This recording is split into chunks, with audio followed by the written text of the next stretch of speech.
This is Guardian Radio, your station for up-to-the-minute news, intelligent, interactive, and engaging conversation. 96.9 FM. The views and opinions of the hosts and guests are their own and do not necessarily reflect the position of the management and staff of Guardian Network.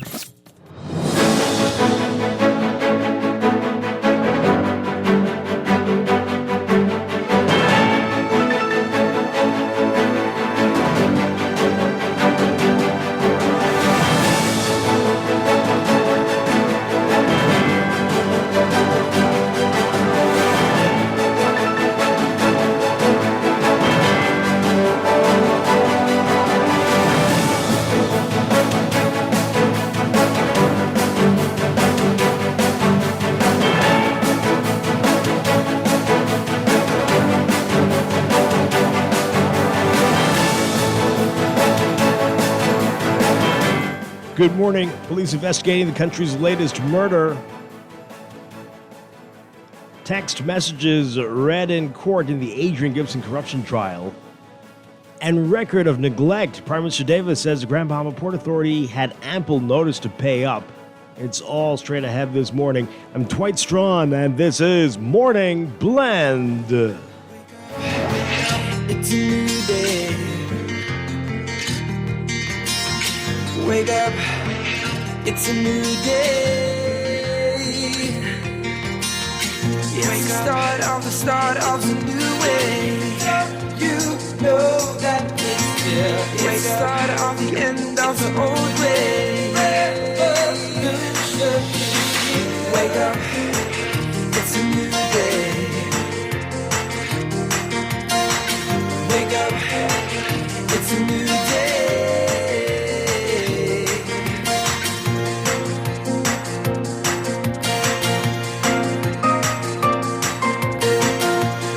Good morning again, Bahamas. It is Tuesday, May 7th, 2024. This is Morning Blend on Guardian Radio 96.9. Again, I'm Dwight Strachan. In a moment, Duquesa Dean will be joining us. And we'll have more on the Prime Minister's address to the Grand Bahama Chamber of Commerce in Morning Blend Business and get some reaction to it. Our Laverne Gardner is there. She's going to talk to us about her reaction to it as well in Morning Blend Business. Before that, though, we're going to be talking about eye care and BRECS' 10th anniversary and their open house this week. We'll get details about that. That's all ahead. But first, it's time for the overnight, the latest breaking news from while we're sleeping, and the top national and international headlines this morning.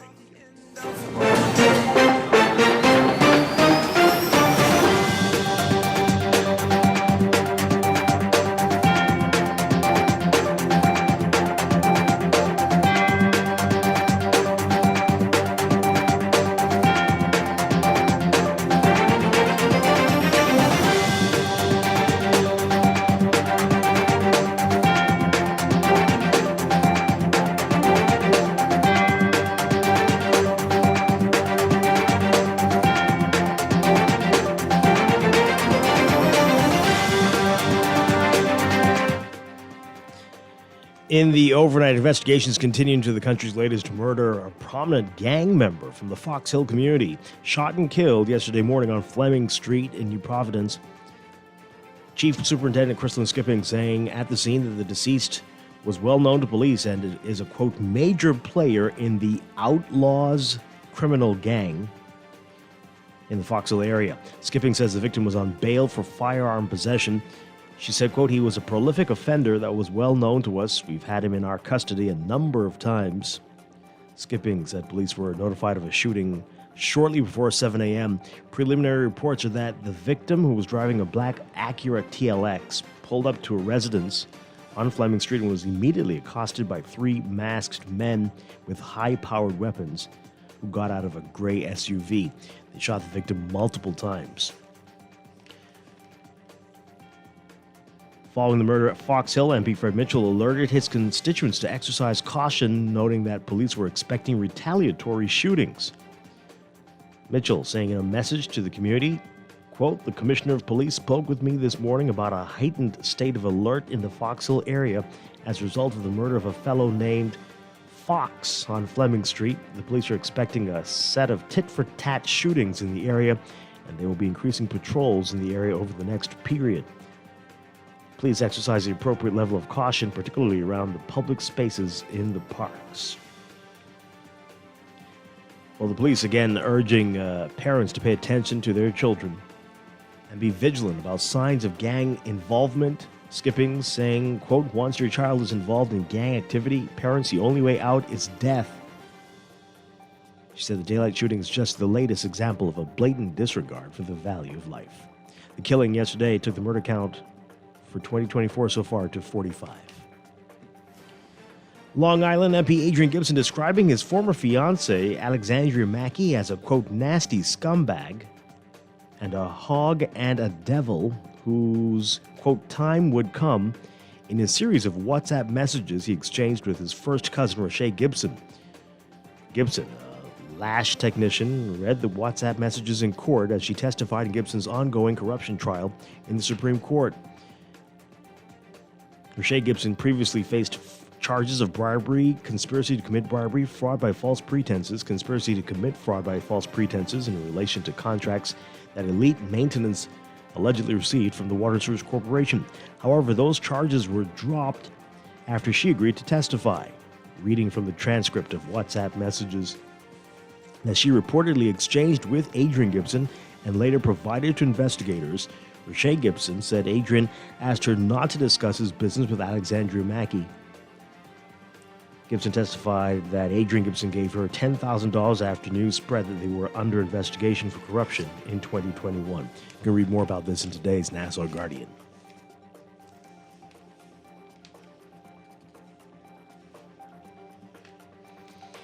And in a speech that has been widely anticipated and has already been significantly dissected and debated, Prime Minister Philip Davis declared last night that he's, quote, had enough of the scare tactics and vowed once again that his administration will see to it that the Grand Bahama Port Authority no longer gets away with what he characterized as decades-long neglect of Freeport. Addressing the Grand Bahama Chamber of Commerce in the Grand Lucayne Ballroom in Freeport, Davis also revealed that from as far back as October 2022, his administration sent the GBPA an invoice to cover reimbursements to the Bahamas government, which the Davis administration said are owed under the Hawksbill Creek Agreement. That agreement, signed in 1955, established the GBPA as the entity responsible for the government, for the development, administration, and management and provision of services within the port area.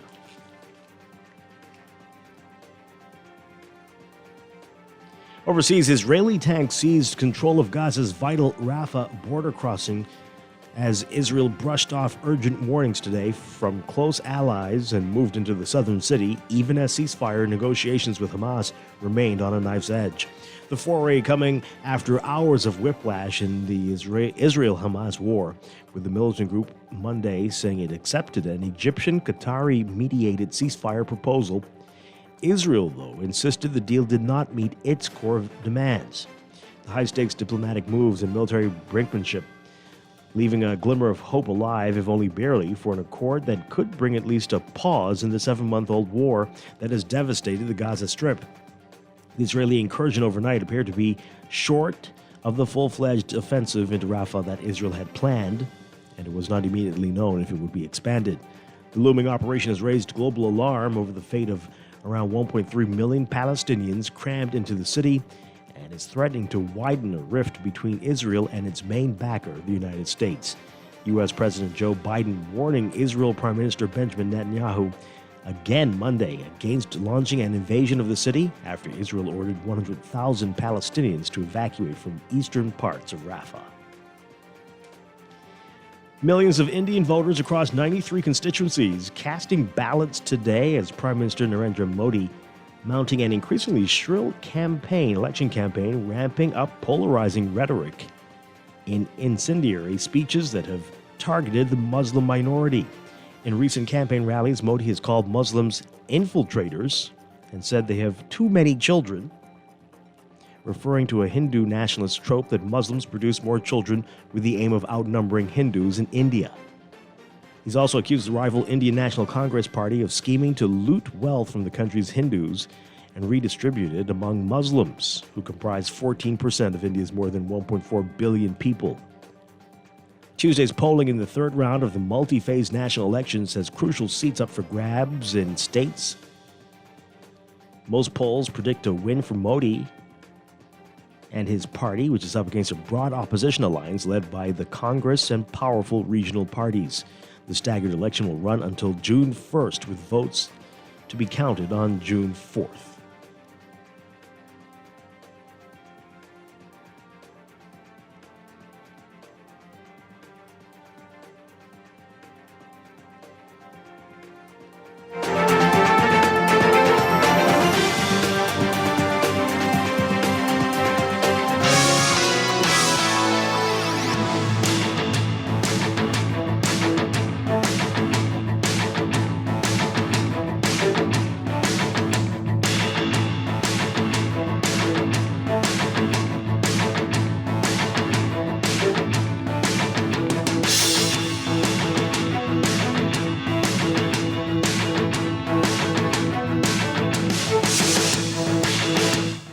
In sports, Bahamian elite athlete Devin Charlton is back for a second hurdles clinic this year, but this time as an indoor world champion and a world record holder. She hosts the Devin Charlton Hurdles Clinic for female hurdlers, began yesterday actually at the original Thomas A. Robinson Track and Field Stadium, and continues today in Grand Bahama at the Grand Bahama Sports Complex in Freeport. The clinic is open to female hurdlers and aspiring hurdlers, primarily those in their teenage years. There are gifts for the first 50 athletes to register each day of the clinic. Details in today's Guardian Sports section. From the NBA, the Minnesota Timberwolves, led by Anthony Edwards and Karl Anthony Towns, overpowered the Denver Nuggets in a stunningly efficient 106-80 thrashing of the reigning but reeling NBA champions. They now have a 2-0 lead in this playoff series. And the New York Knicks getting a 121-117 win over the Indiana Pacers in Game 1 of their Eastern Conference semi. Also from the NBA, Victor Wembanyama had a year like no rookie in NBA history. Others scored more points and grabbed more rebounds and had more blocks and had more steals, but never had there been a player who in year one of his career posted all these averages, at least 21.4 points, 10.6 rebounds, 3.6 assists, 3.6 blocks, and 1.2 steals per game until now. And the long-expected result became a reality on Monday when the Spurs star from France was announced as the unanimous NBA Rookie of the Year. He's the third San Antonio player to win it, joining David Robinson in 1990 and Tim Duncan in 1998, both of whom, like Wemby, were number one overall picks and instantly anointed as centers who would lead the Spurs to greatness. We'll see. And from the NHL, the Boston Bruins rolling past the Florida Panthers 5-1 for a 1-0 series lead in their playoff.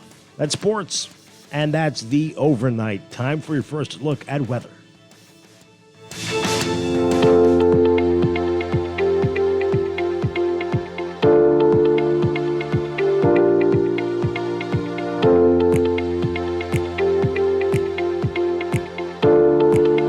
Weather for today, we've got a shower and thunderstorm activity in the southeast Bahamas. That's going to decrease as residual moisture and troughing progressively shifts east of the area. Meanwhile, moderate to fresh winds continue around the islands. In the central southeast Bahamas, though, boaters and beachgoers are still being advised to exercise caution along Atlantic exposures due to the risk of rip currents and elevated seas. Your forecast for today for the northwest Bahamas, partly cloudy, warm, and a bit breezy with a few pockets of isolated afternoon showers over portions of the area. Turning a bit mild tonight. For boaters, winds east to southeast at 10 to 15 knots, seas 2 to 4 feet. For the central southeastern islands, variably cloudy, warm, and breezy with widely scattered showers and a few offshore thunderstorms. That'll continue through tonight, mainly across the southeastern islands. For boaters, a small craft caution remains in effect. Winds easterly at 15 to 20 knots, seas 4 to 6 feet. Temperatures right now in Nassau, it's about 76 degrees, partly cloudy skies. We're looking at highs getting up to around 84 Fahrenheit, 29 Celsius.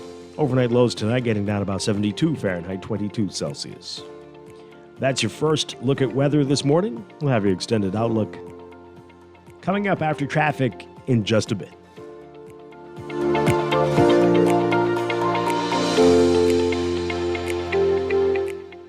It is time for a break, but when we come back, we're discussing the day's top stories right here on Morning Blend on Guardian Radio 96.9, your home for fresh news and smart talk all day.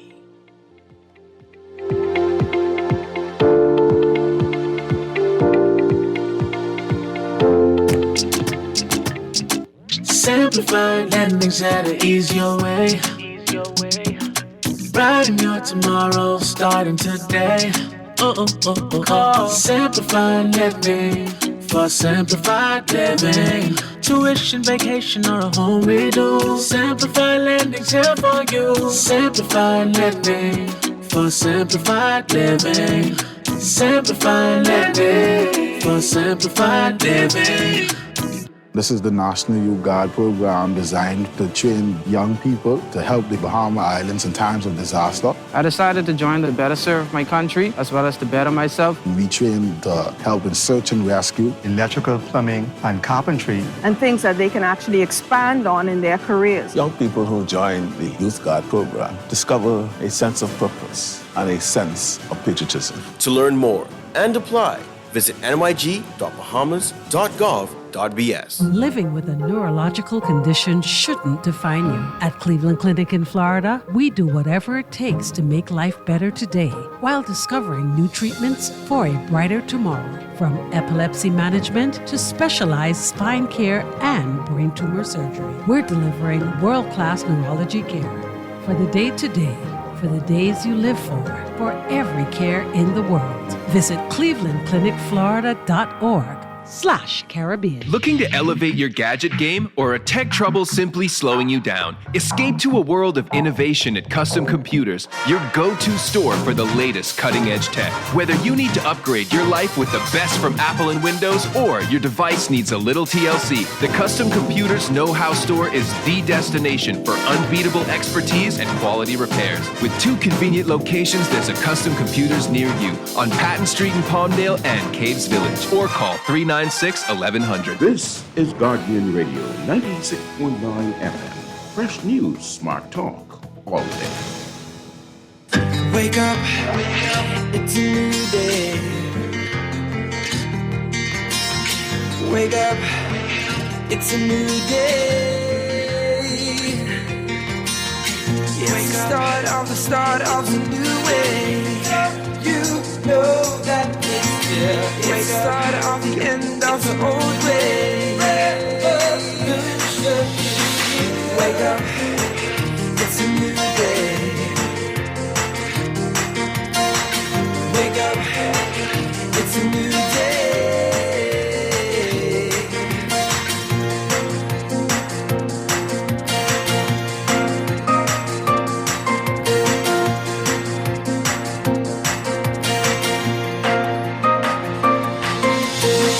Wake up, it's a new day.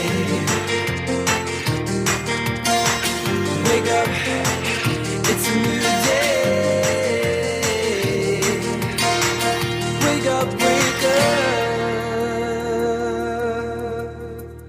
Welcome back to Morning Blend here on Guardian Radio 96.9. We are streaming live on GuardianTalkRadio.com and on the Guardian Radio app for smart devices. We're also on your televisions on Cable Bahamas Channel 969 and BTC Flow Channel 612. You can tweet us at MorningBlend969 or Facebook.com/MorningBlend969. Text us on the Guardian Radio text line powered by BTC 422-4796. Standard text rates apply.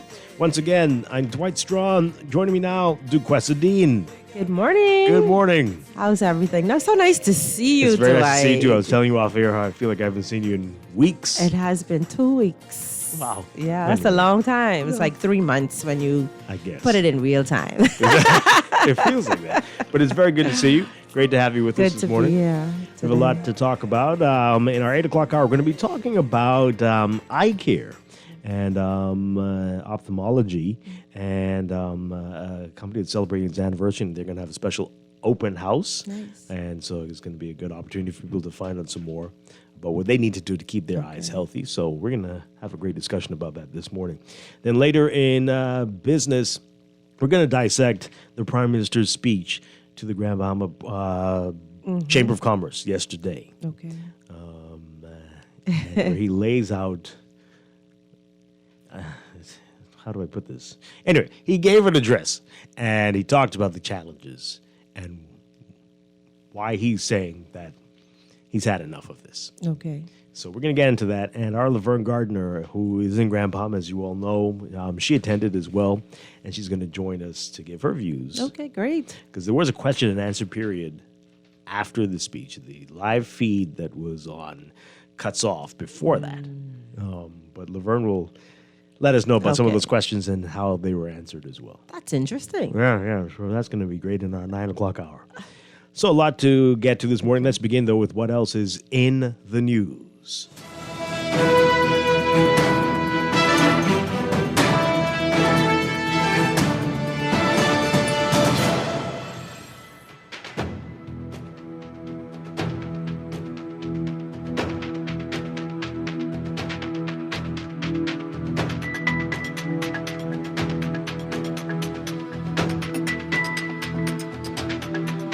And in the news, quite a bit to talk about this morning. Some of this we'll just read because we can't really talk much about it, court cases, but others we can give our opinion on. I just want to say this. There's a story here on the front page about the upcoming F&M convention, and one of the founding fathers of the F&M, Maurice Moore, he's in the paper today saying that former Prime Minister Dr. Hubert Minnis has had his chance, adding that he supports F&M leader Michael Pintard in his re-election bid. So that's Maurice Moore. Yesterday, we had two former deputy prime ministers. Yeah, I saw that. Yeah. Brent Simonet and Peter Turnquest, who was the deputy to Dr. Minnis. Yes.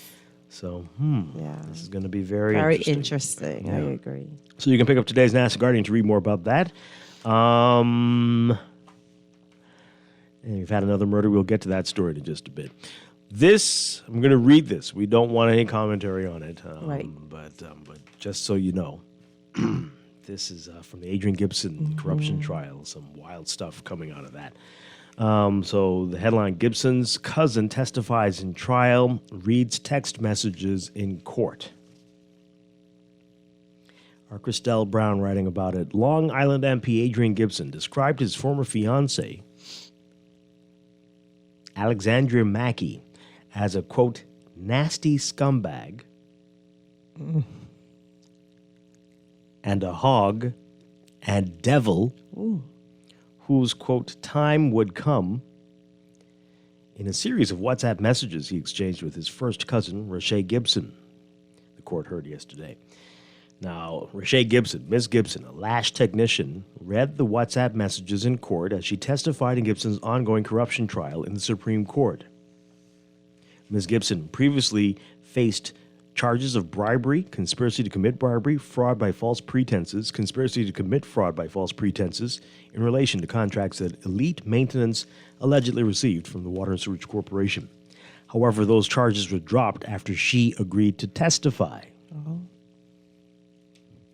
Now, reading from the transcript of the WhatsApp messages that she reportedly exchanged with Adrian Gibson and later provided to investigators, Ms. Gibson said Adrian asked her not to discuss his business with Alexandria Mackey. Ms. Gibson, reading Gibson's alleged message to her, said, quote, if Alex ever contacts you about money, don't answer her. She is the devil. He said before instructing Gibson to delete the messages and promising to do the same. Ms. Gibson testified that Adrian Gibson gave her $10,000 after news spread that they were under investigation for corruption in 2021. She said Gibson was referring to those funds in the message. In later messages, Gibson added that, quote, I'm in the danger zone. She's very disrespectful. You should hear how she comes to me and speaks to me. Sometimes I want to burst her brain out. Wow. Well, and that line there, unfortunately, is the headline in the Tribune today. Gibson, quote, wanted to burst X's brain. Wow. Well, that is just, dear God. Wow. Eek. Well. I know we can't talk about it, so. He was reportedly referring to Mackey. And this is not just, this is So, in case you haven't been following, this isn't just like him ranting about his personal life. Mackey's was accused as well, Correct. but also agreed to testify. Right. So, Gibson, however, stated that he had to be cautious, adding that his hand was in the lion's mouth and that he had to ease it out. Now, Ms. Gibson said the Long Island MP also asked her to follow his instructions, saying, quote, "She is a nasty scumbag. Her time will come, and she dumb." Wow. Gibson added that Mackey was doing a dumb blank.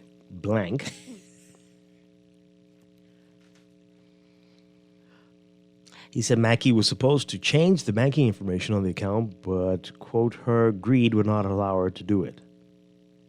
Gibson said that Mackey wanted to keep the money for herself, and using some more colorful language to describe her. Now, Ms. Gibson said she responded to her cousin by questioning why this was happening and asking him to keep her out of it. Ms. Gibson also read messages that Adrian Gibson reportedly sent to Mackey and subsequently forwarded to her. In one message, he accused Mackey of stealing thousands of dollars and disregarding his feelings. In a message to Gibson, Ms. Gibson said she advised her cousin to leave Mackey alone after he indicated that she, quote, had effed him over. However, he said it wasn't that simple to disconnect his feelings. Ms. Gibson testified that she agreed to become a director of Elite Maintenance, a company that was awarded multiple contracts with the corporation after Adrian Gibson asked her to do so. She said Mackey brought the document for Elite Maintenance to her house, and she signed it without reading the full document because she trusted Gibson and Mackey. Now, Ms. Gibson said she was receiving $100 per month from Mackey and denied receiving payments for the contracts Elite Maintenance received. She said she didn't know if Elite Maintenance had employees or equipment, but confirmed that she and Mackey opened a Scotiabank business account for the company.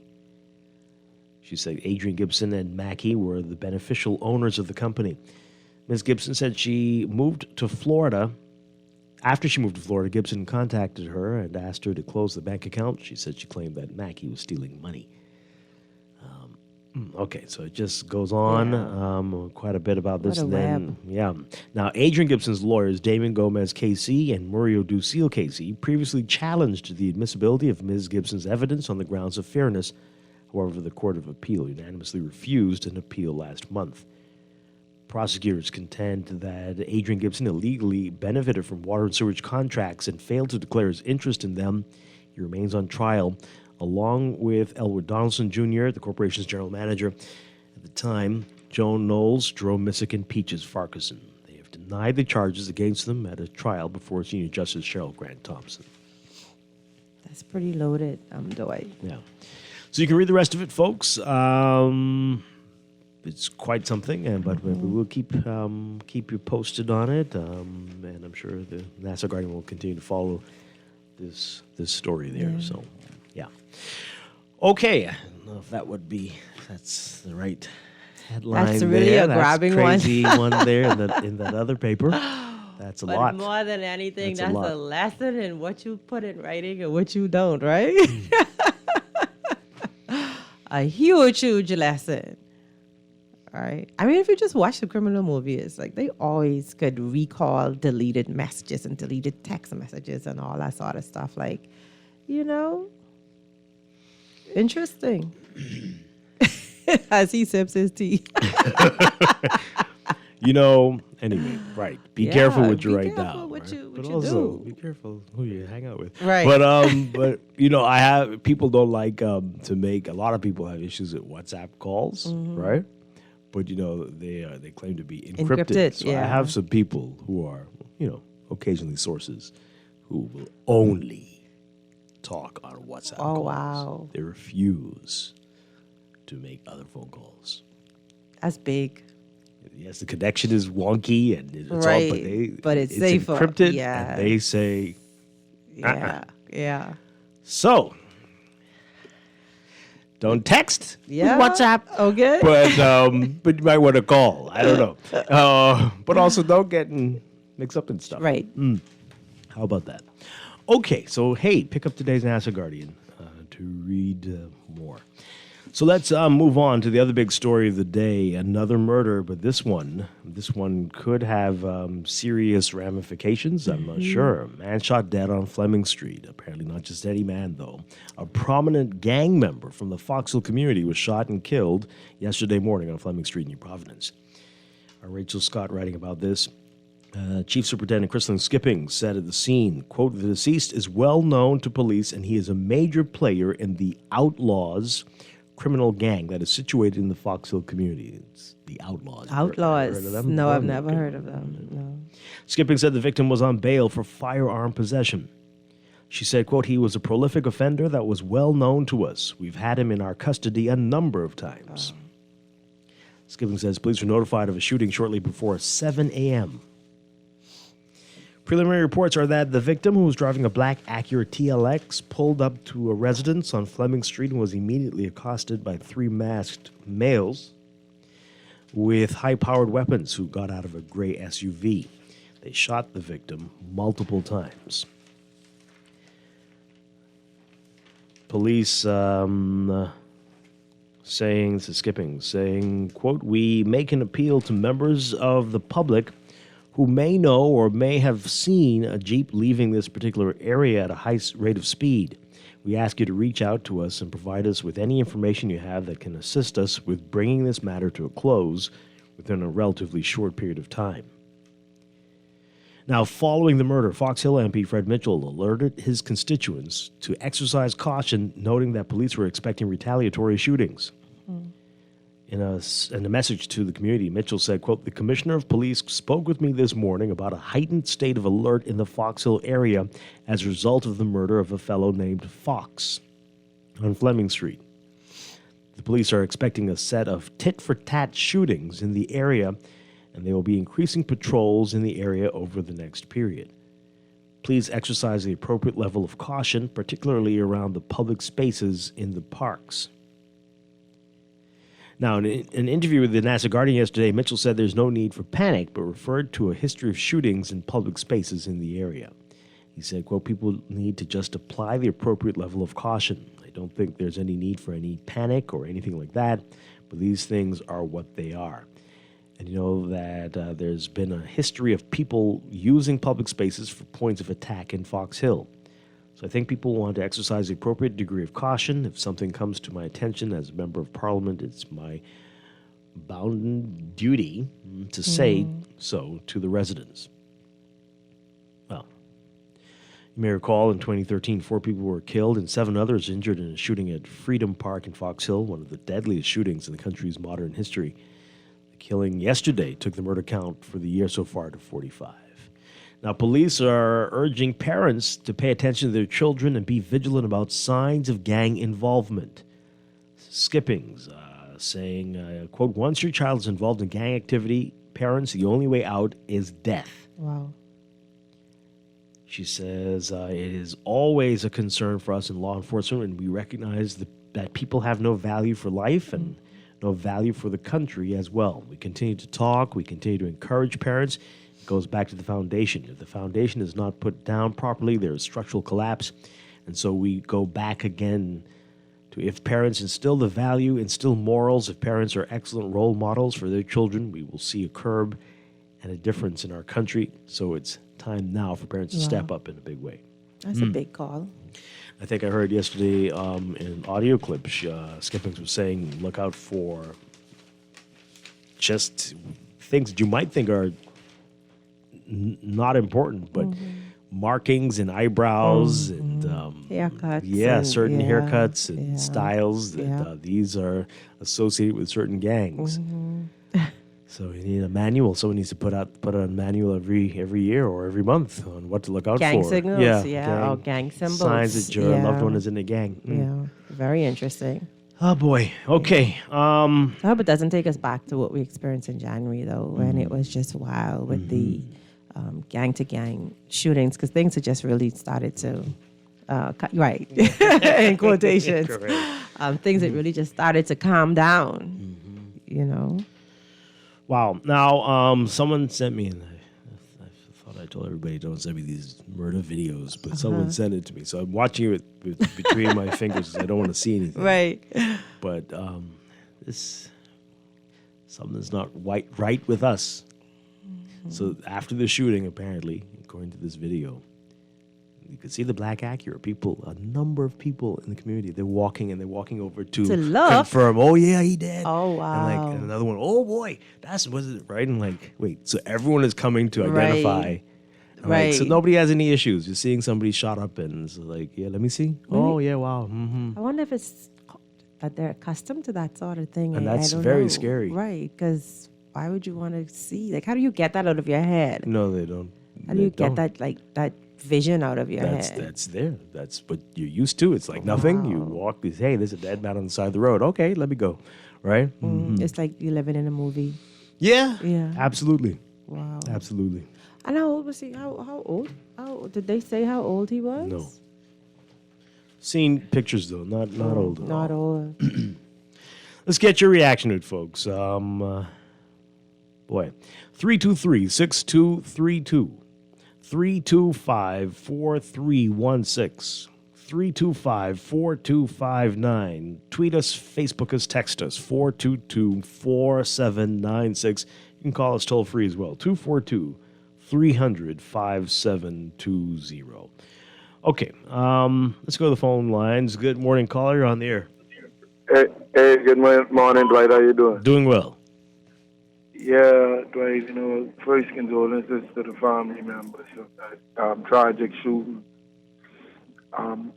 Dwight, one of the things what I like to do when I listen to these headlines, I start to, in my mind, formulate a connection between so much of these instances, like political corruption and then the murders that we have. And I'm always a great proponent of attitude is a reflection of leadership.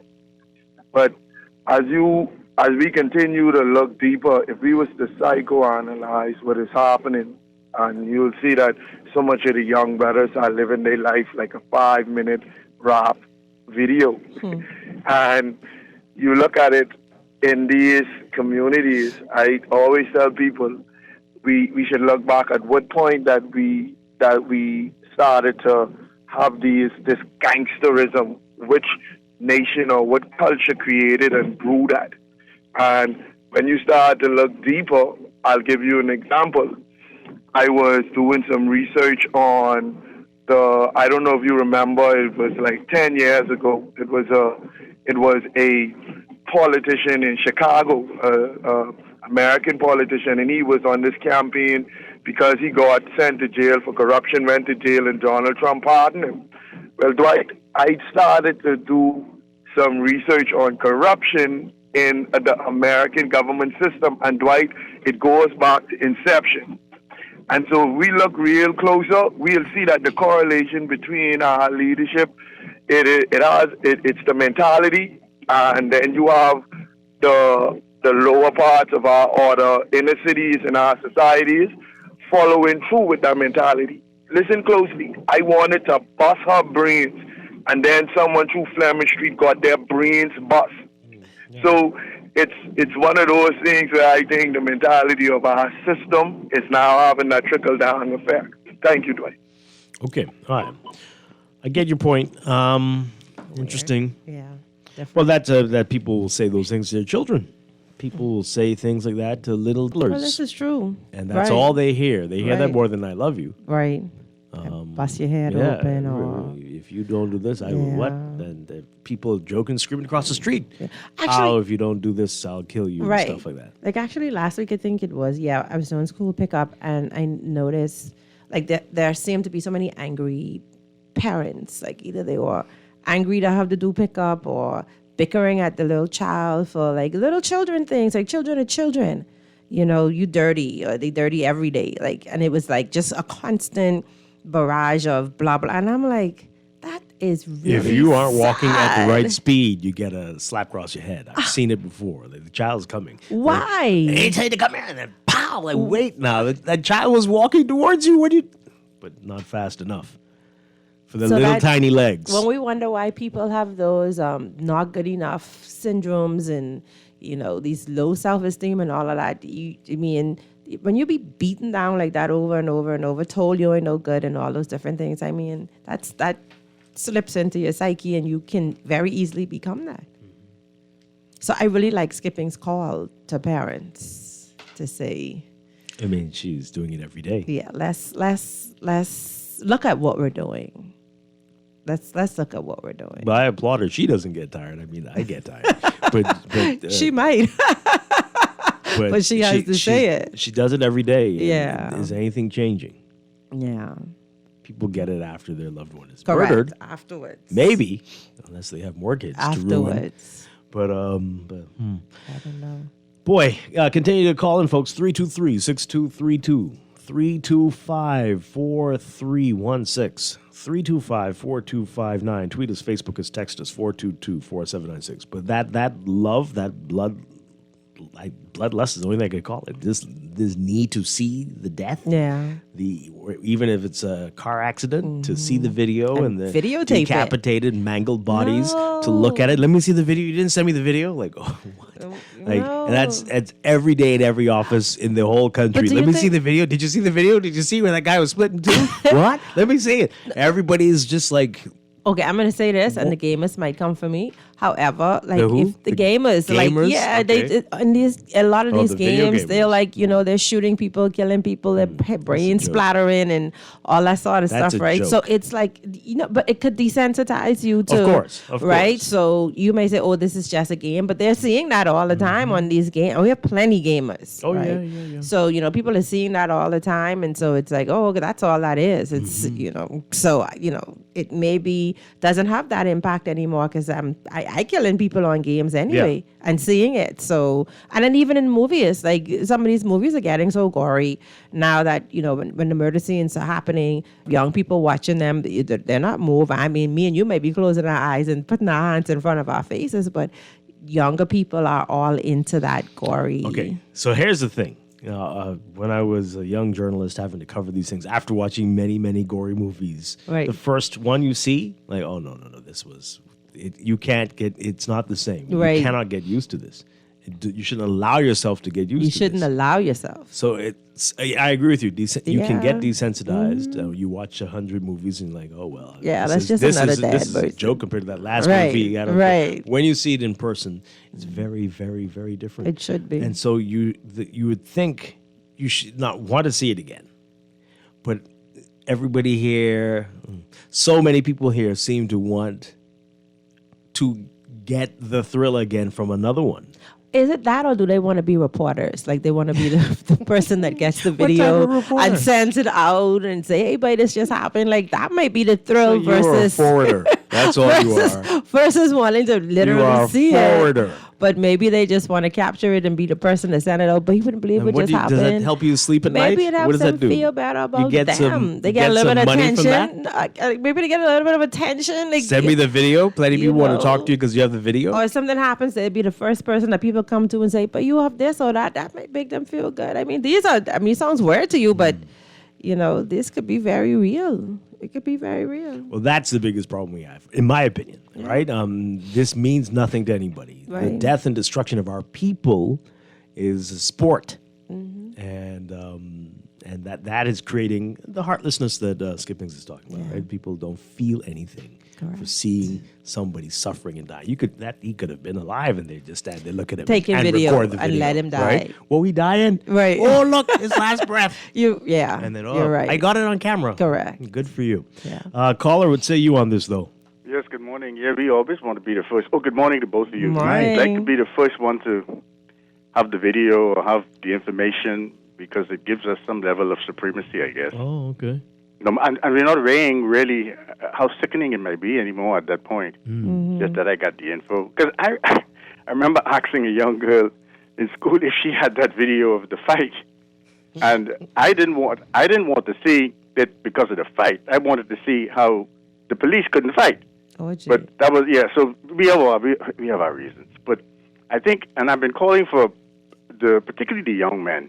It'll be good if they can spend a time for the duration of a person who is dying and experience what they go through, what they say, their fears, all of the anxieties that comes with it, and how important it is that people try to die naturally, and how confusing it is when you take somebody's life for that soul. And I think we need to have this in the schools where they visit, the old age homes and get attached to somebody and get their story, man, because that could change the way you look at life.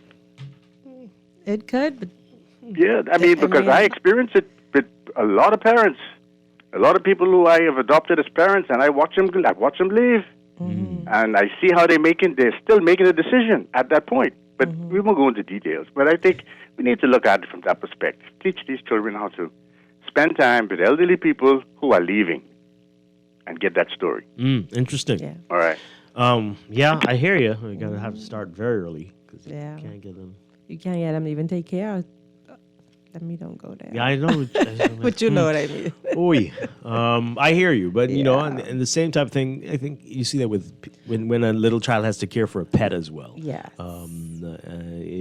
Those things are cultivated. Right. That care of another person is something that's cultivated. And the inevitable death of that pet will instill some new values in that child as well. And so it's very important for parents not to. You see that a lot on TV. Tell them that the pet ran away or went somewhere else. No, don't do that. Let them know what happened, because it's a natural part of life. Experience that, and they will value the time they spend with something that is alive. Yeah. If you tell them that they move down the street and they're fine, and help them to understand, and you replace life. it with another one. Right. No. Yeah, I agree with you. Parents probably think that it's too painful for their kids, or their kids won't understand. But these kids are really smart. You know? Absolutely. They're really, really smart. Yeah. They're gonna understand. Yeah, we're causing damage if you do that stuff. Let's take this call. Good morning. You're on the air. Yes. Good morning to both of you. How are you this morning? Doing well. Good morning. Well, and you? I'm great. Other than, of course, catching up on the morning news and the discussions. And I'd like to add in a few things. So many things, come to mind every time we have a death in the community. And the many, many things that there are interventions that we can be proactive about to be able to help our young people realize that what they're experiencing and what they're living every day is not the norm in other parts of the world or even in our own country. Right. And there are many organizations now that are really working hard to be able to provide activities, opportunities for young people to get out of the vulnerable population within the inner city areas that are suffering all of the gang violence, although we know it's extending and spilling out to, everywhere, all over the island now.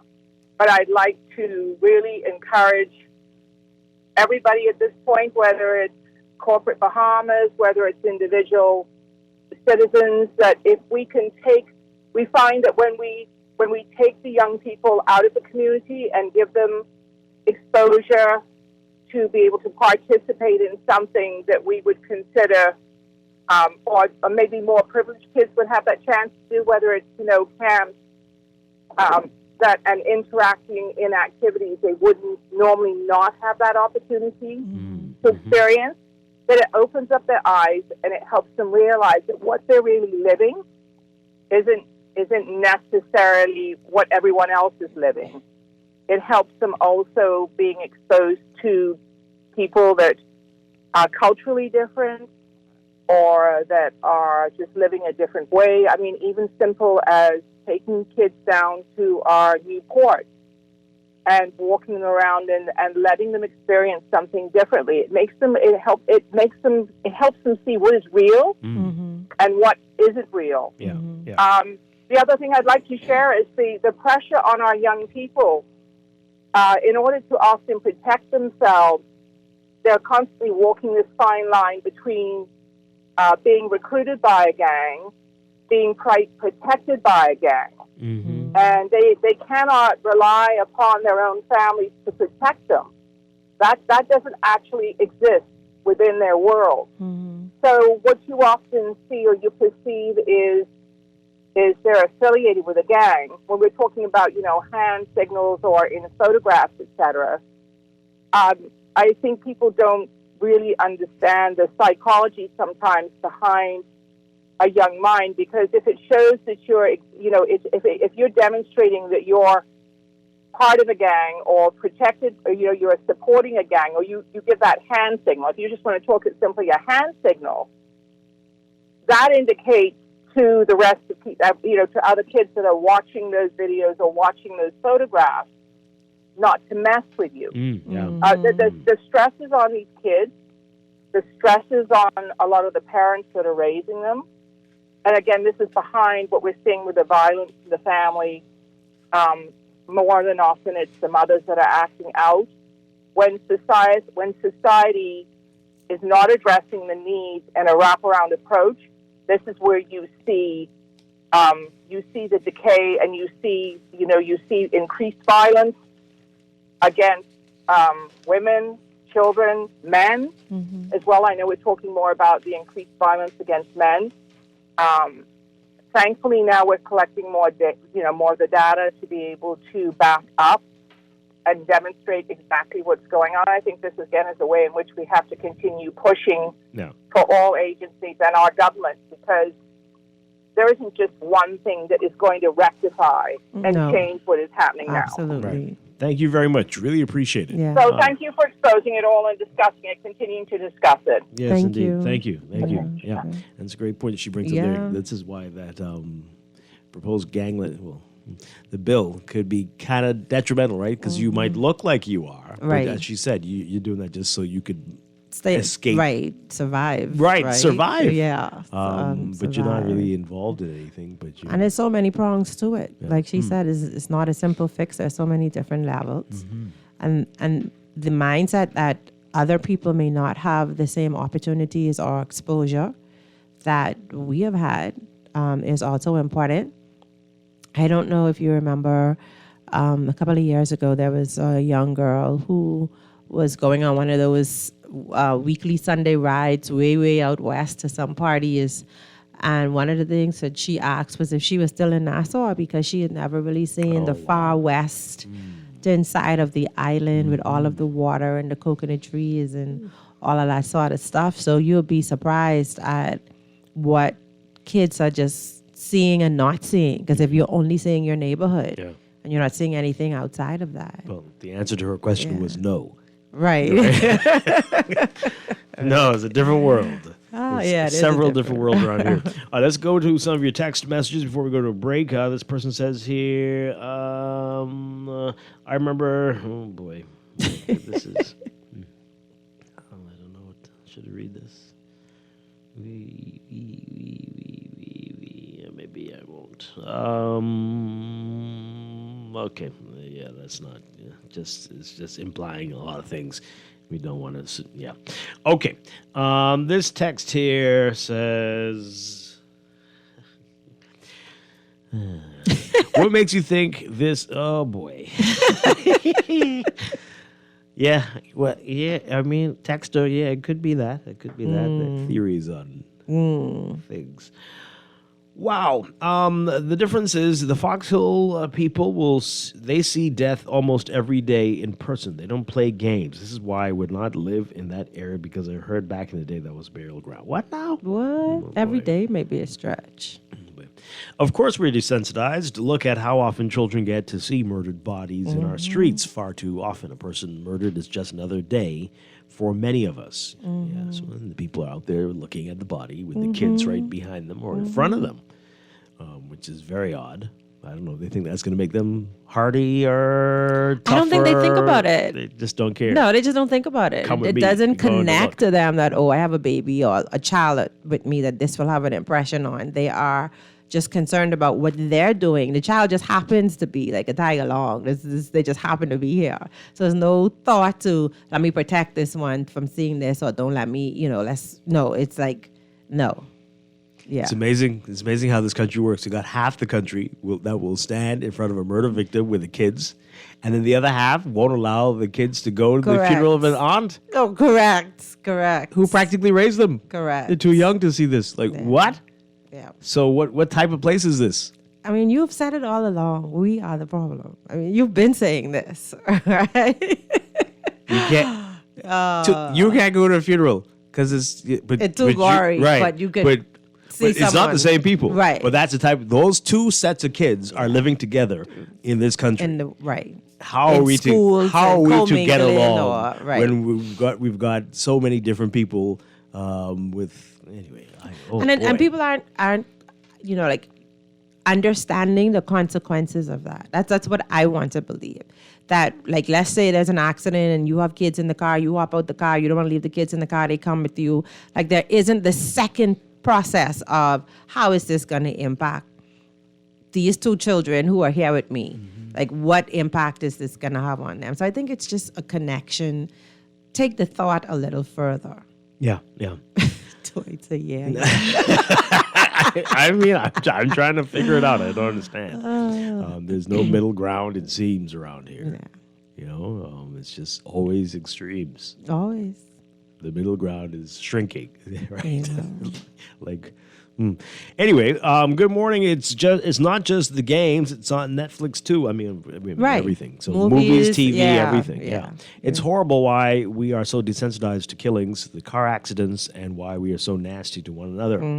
We really need to do away with social studies in elementary school and teach kindness instead. Well, no. Why not do both? You could do both.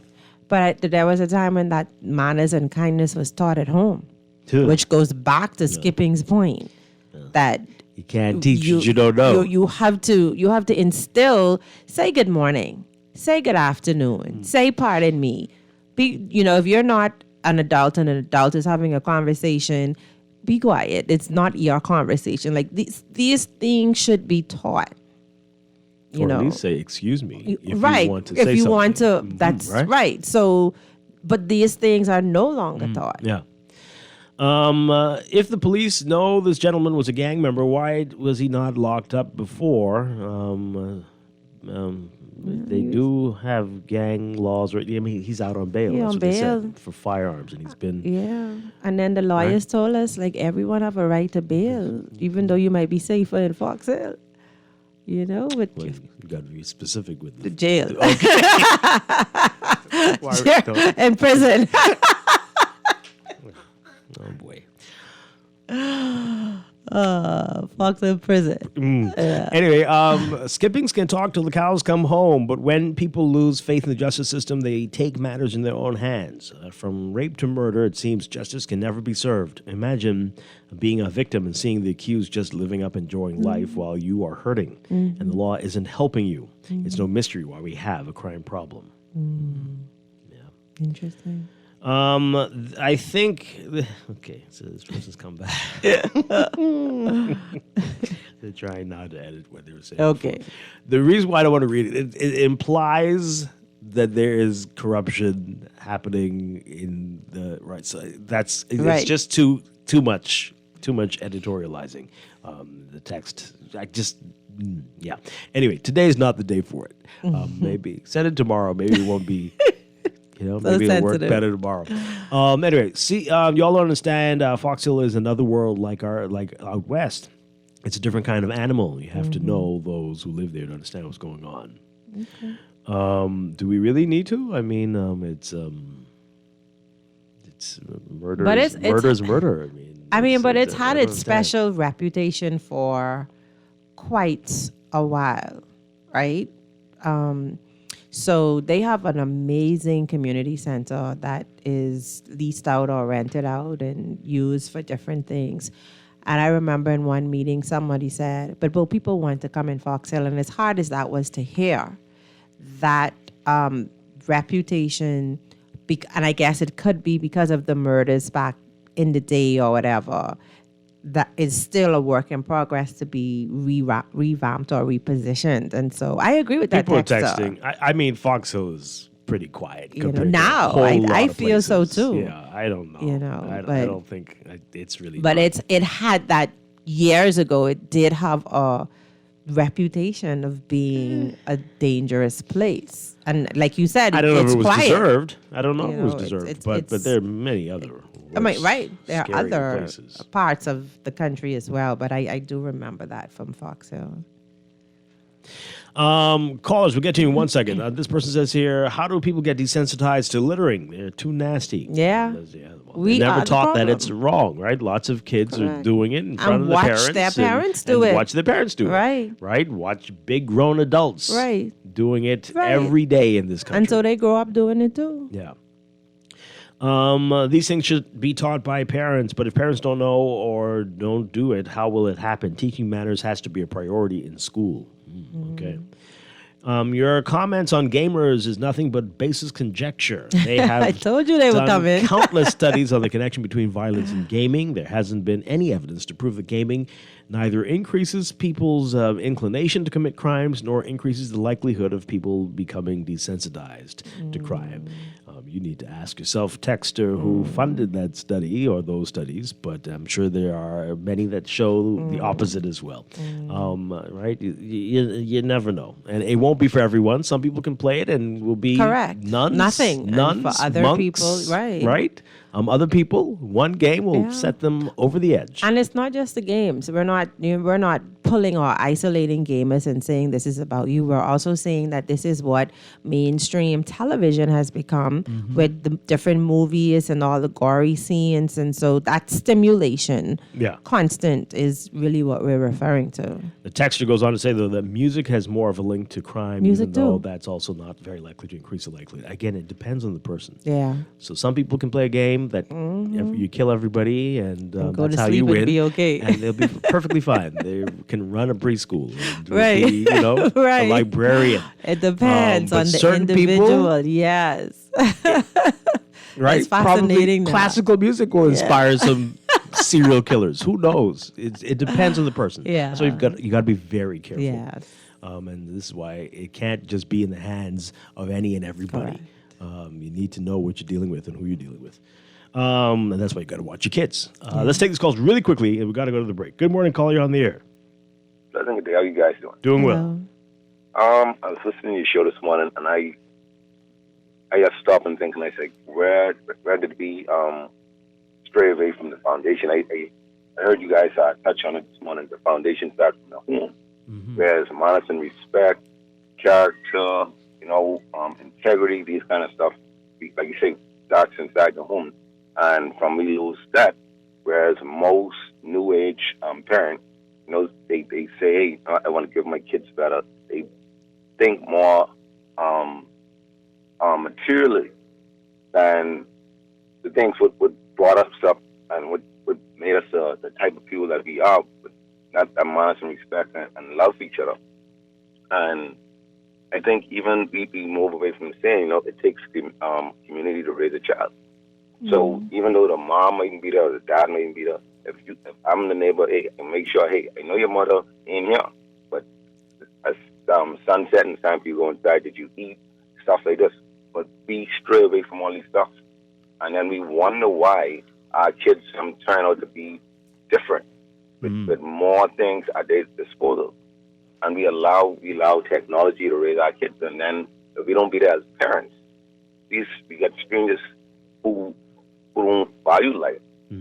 Our kids looking up to. So sometimes, we got to go back to the foundation, like you say, like, hey, manners and respect, integrity, character, all these small stuff. That's what really builds a real person. Yeah, and get them ready for society. But don't want to take up no more time. Thank you very much, guys. Enjoy your day. Appreciate it. Let's take the break. When we come back, we'll have more of your text messages and take some more of your calls on this Tuesday morning. This is Morning Blend on Guardian Radio 96.9.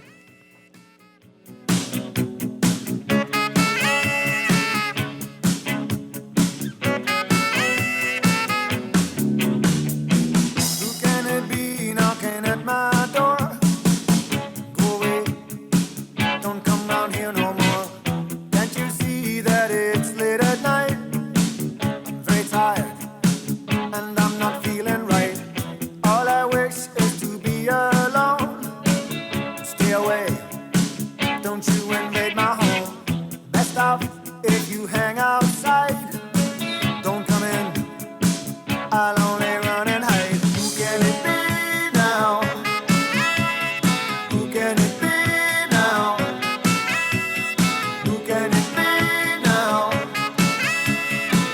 can it be now? This is Guardian Radio, 96.9 FM, Nassau, Bahamas. This is AP News. I'm Rita Foley. That brutal weather that's been hammering the central U.S. isn't over. Tornadoes in Oklahoma and large hail in Kansas. At least one person died in Oklahoma.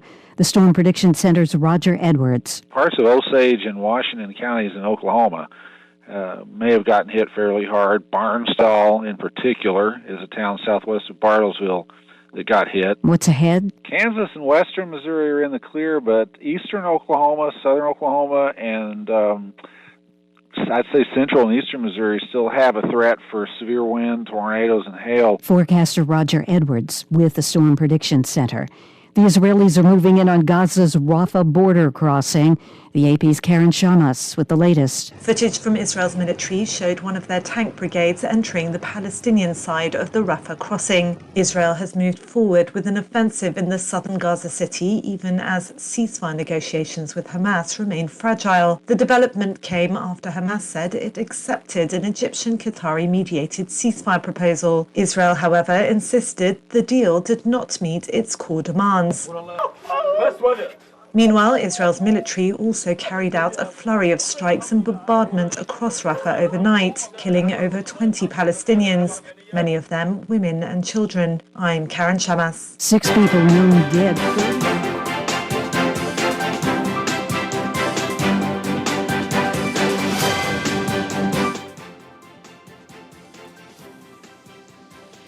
$7:53, time for your first look at traffic for the morning. Brought to you by RBC. RBC, a bank for all of you.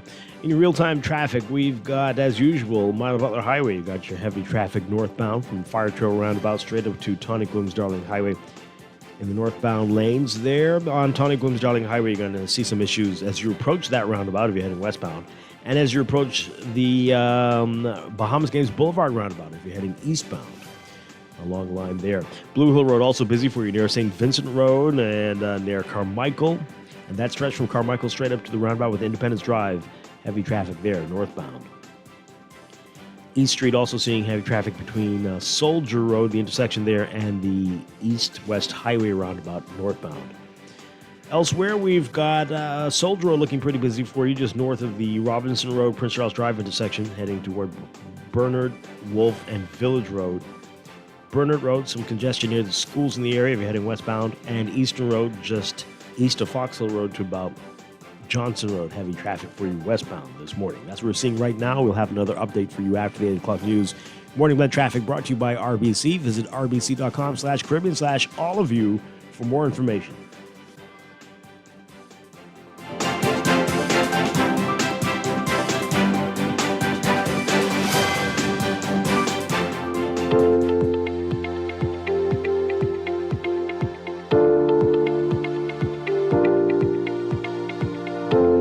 And it's 7:54, time for another check of your weather for today, brought to you by Easy Car Sales. We've got shower and thunderstorm activity in the southeast Bahamas. That's going to decrease as residual moisture and troughing progressively shifts east of the area. Meanwhile, moderate to fresh winds will continue around the islands.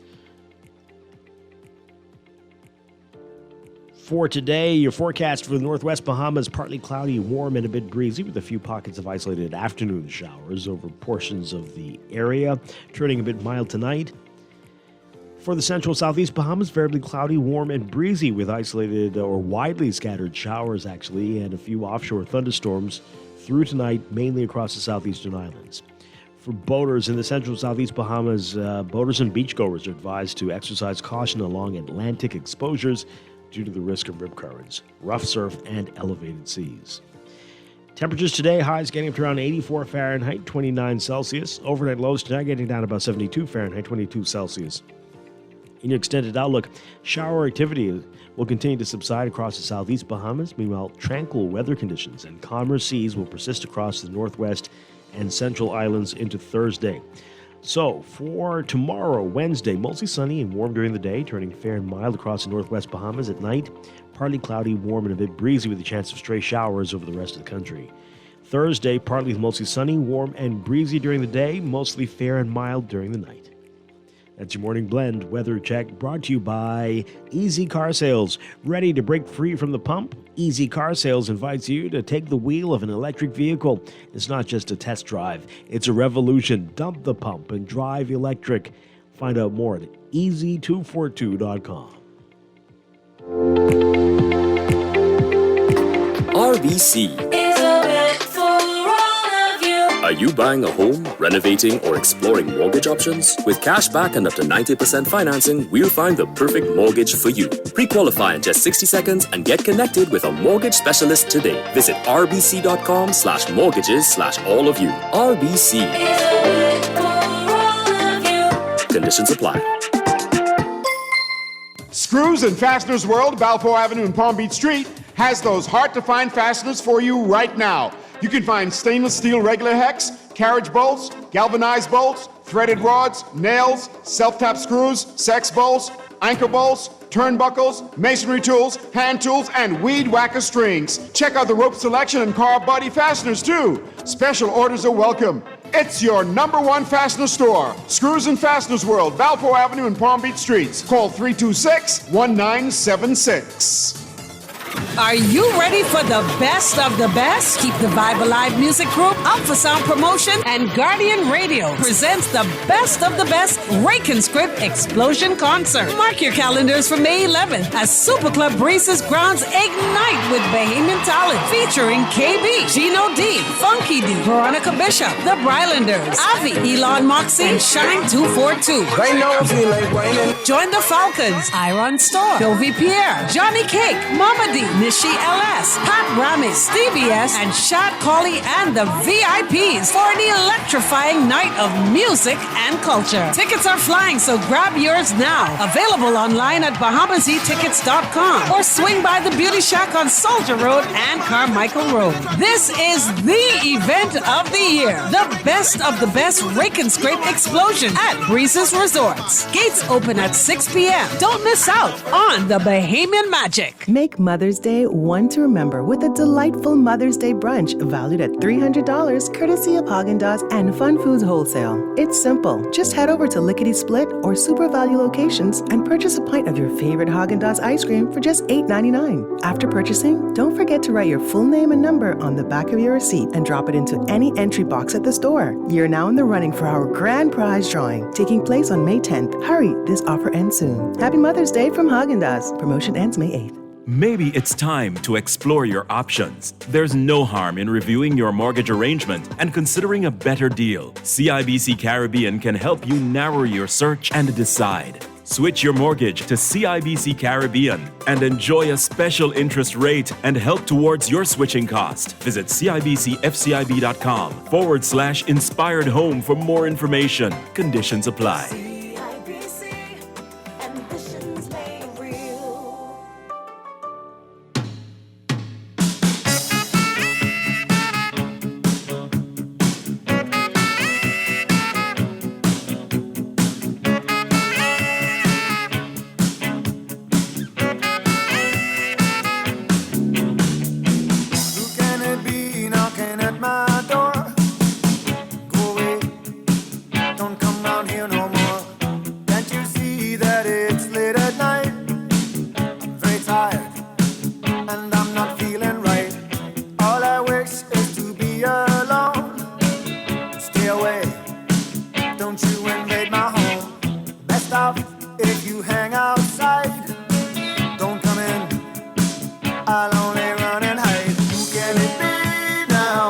This is Guardian Radio, 96.9 FM, Nassau, Bahamas.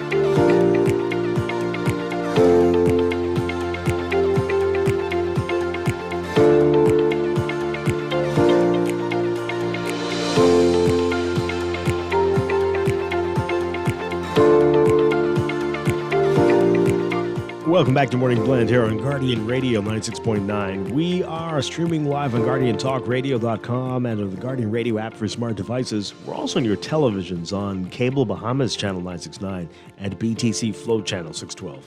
You can tweet us at MorningBlend969 or Facebook.com/MorningBlend969. Text us on the Guardian Radio text line powered by BTC 422-4796. Standard text rate supply. And now, day 26, time for another check of your weather for today, brought to you by Sherwin-Williams Paints. Here's what's happening. We've got shower and thunderstorm activity in the southeast Bahamas that's going to decrease as residual moisture and troughing progressively shifts east of the area. Meanwhile, moderate to fresh winds will continue around the islands. Got some warnings, though. In the central and southeast Bahamas, boaters and beachgoers should exercise caution along Atlantic exposures due to the risk of rip currents, as well as rough surf and elevated seas. So for today, for the northwest Bahamas, your forecast calls for partly cloudy, warm, and breezy conditions with a few pockets of isolated afternoon showers, turning a bit mild tonight. For the central and southeast Bahamas, variably cloudy, warm, and breezy with widely scattered showers and a few offshore thunderstorms through tonight, mainly across the southeastern islands. Temperatures today getting up into the mid-80s for highs, around 84 Fahrenheit, 29 Celsius. Overnight lows tonight getting down to about 72 Fahrenheit, 22 Celsius. In your extended outlook, shower activity will continue to subside across the southeast Bahamas, and tranquil conditions will persist across most of the country into Thursday. So ahead of that, for Wednesday tomorrow, mostly sunny and warm during the day, turning fair and mild across the northwest Bahamas. At night, partly cloudy, warm, and a bit breezy with a chance of a few stray showers over the rest of the country. By Thursday, partly mostly sunny, warm, and a bit breezy during the day, mostly fair and mild during the night. That's your Morning Blend weather check, brought to you by Sherwin-Williams Paints. Sherwin-Williams Paints has got you covered for all of your painting and equipment needs. Visit Sherwin-Williams Paints online or in-store today.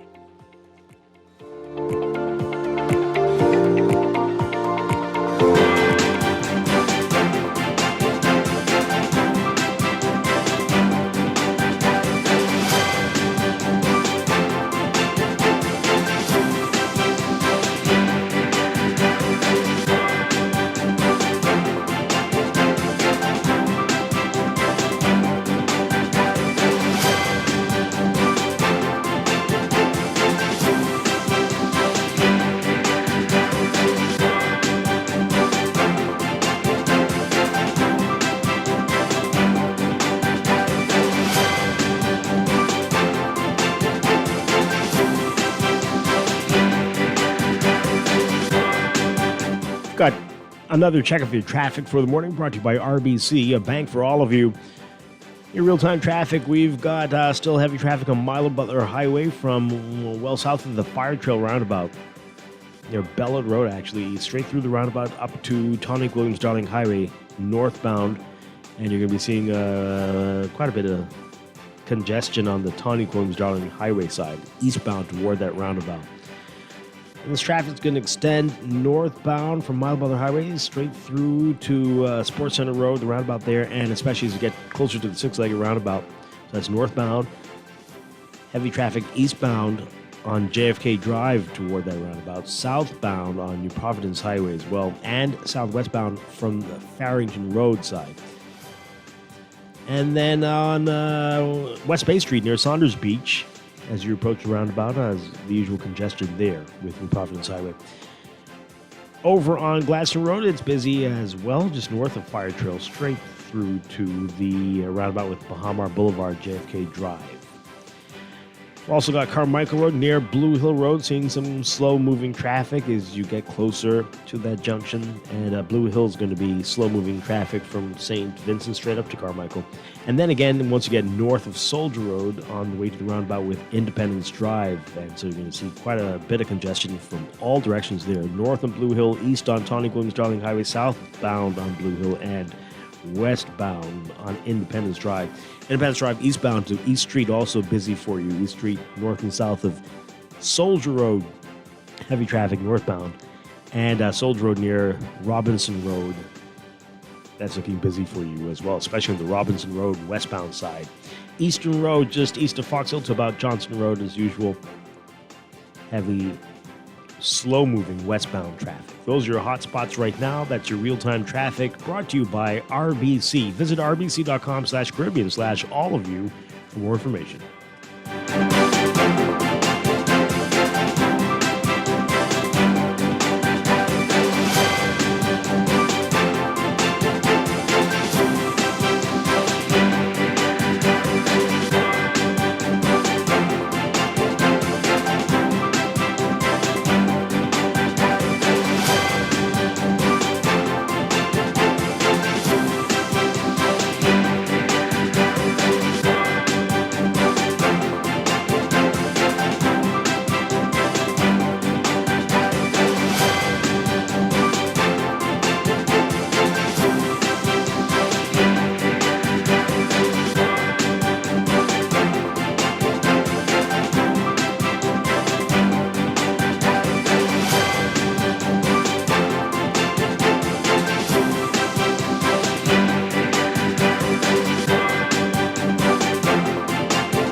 John Brown, and I tell you, get out my yard.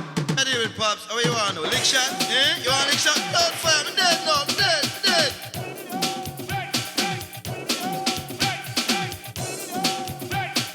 We're back here with Morning Blend on Guardian Radio 96.9. Dwight Strachan along with Duquesa Dean. Coming up in just a couple of minutes, we're going to be talking about your eye health, eye care, and talking with the folks at BRECS celebrating a big anniversary. And they've got some special things going on. We'll talk with them in just a bit. That's coming up. But we just want to get through the last year messages on what we were discussing earlier on the violence, the crime, the murder, the attitudes, and the appetite for the violence that we're seeing. Got some more of your text messages, as we said. Here's another one. Think about this. The same way music can influence murder because of frequencies, words, and lower vibrational sounds. It's the same way lower vibrations from living in areas where people were slaughtered from slavery can affect us still. Okay. Causing more bloodshed. We are spiritual beings connected to the earth. Now imagine God is water and we're 70% water and water is moved by vibrations. Okay. I don't know. Okay.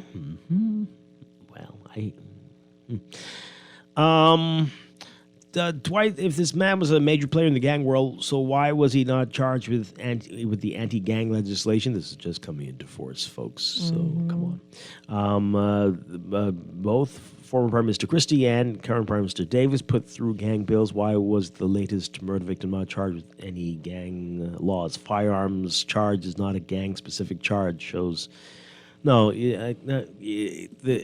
the previous legislation, as we've heard, this is why the new legislation is here. It was inadequate in many ways for dealing with what. It's hard to prove that you're in a gang. And many other things can seem to be gangs based on the definitions. So that's probably why. And then the new stuff, this is new. So right. We might have been out before. And it's still going to be a challenge. You will see. This person says here, it's sad and depressing how violence has reared its ugly head everywhere. The streets, the homes, even the schools. You'll find there's outright overt violence where the scenes look like the Wild West. And then you have bullying that's taking place in schools. Some we hear about and others we don't. Some don't make the news. The incident that allegedly took place about 3 weeks ago.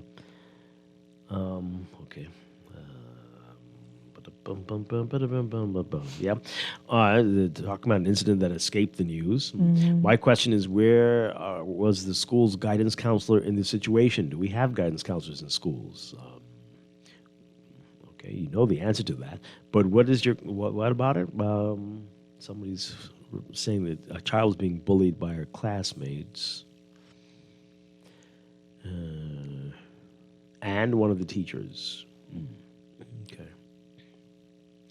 Well, I don't know what you want the guidance counselor to do, but everybody needs to be involved. The counselors, the administrators, the parents, everybody needs to come together. And the police, maybe. And I think it's important for us to recognize how we place responsibility for certain homeschooling on the schools, on the church, on everywhere. We have to take, as parents, we have to take the part that belongs to us and participate and allow the other places to reinforce that. Yeah. The responsibility shouldn't sit in the school. The responsibility shouldn't sit in the church. The responsibility sits with the parent in the home. Now, that's a different discussion because we know there are a lot of challenges within the home, but that is where the responsibility lies.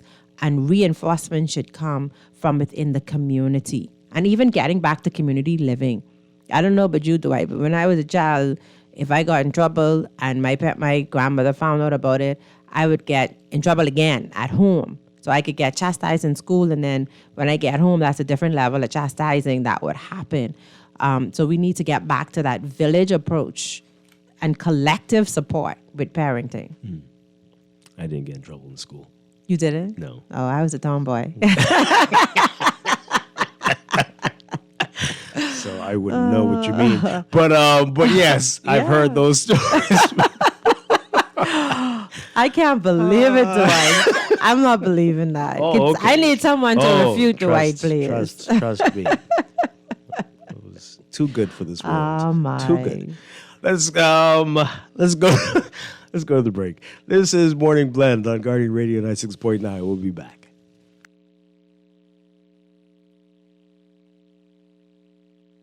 Time, good time, my time, your time, our time, all the time. Everybody feeling fine. Fun time, good time, my time, your time, our time, sing time. Everybody get in line. Everybody jumping up and sing in the place. We come to guy on back to sting in the place. It's time to dance and shake when sting in the Here's to the go-getters, the early risers, and the late-night dreamers. You, the visionaries, painting futures in your mind, in your studio, your office, your sacred space. Here's to the adventurers, explorers of every realm. To you, the innovators, turning the cogs of progress. In a world where connection is a lifeline, a pathway to possibilities. Alive is the perfect connection for everyone, every lifestyle, every day. Visit BeAlive.com today. In 2023, over 9 million visitors came to the Bahamas. This year, we plan on shattering that record. That's why tourism is everyone's business. Paradise is not only found in Nassau, but throughout our 16-island destination. No matter who you are or what you do, we all have a part to play in our tourism industry. This is our country. These are our islands. This is our home. That's why tourism is everyone's business. Maybe it's time to explore your options. There's no harm in reviewing your mortgage arrangement and considering a better deal. CIBC Caribbean can help you narrow your search and decide. Switch your mortgage to CIBC Caribbean and enjoy a special interest rate and help towards your switching cost. Visit CIBCFCIB.com/inspired home for more information. Conditions apply.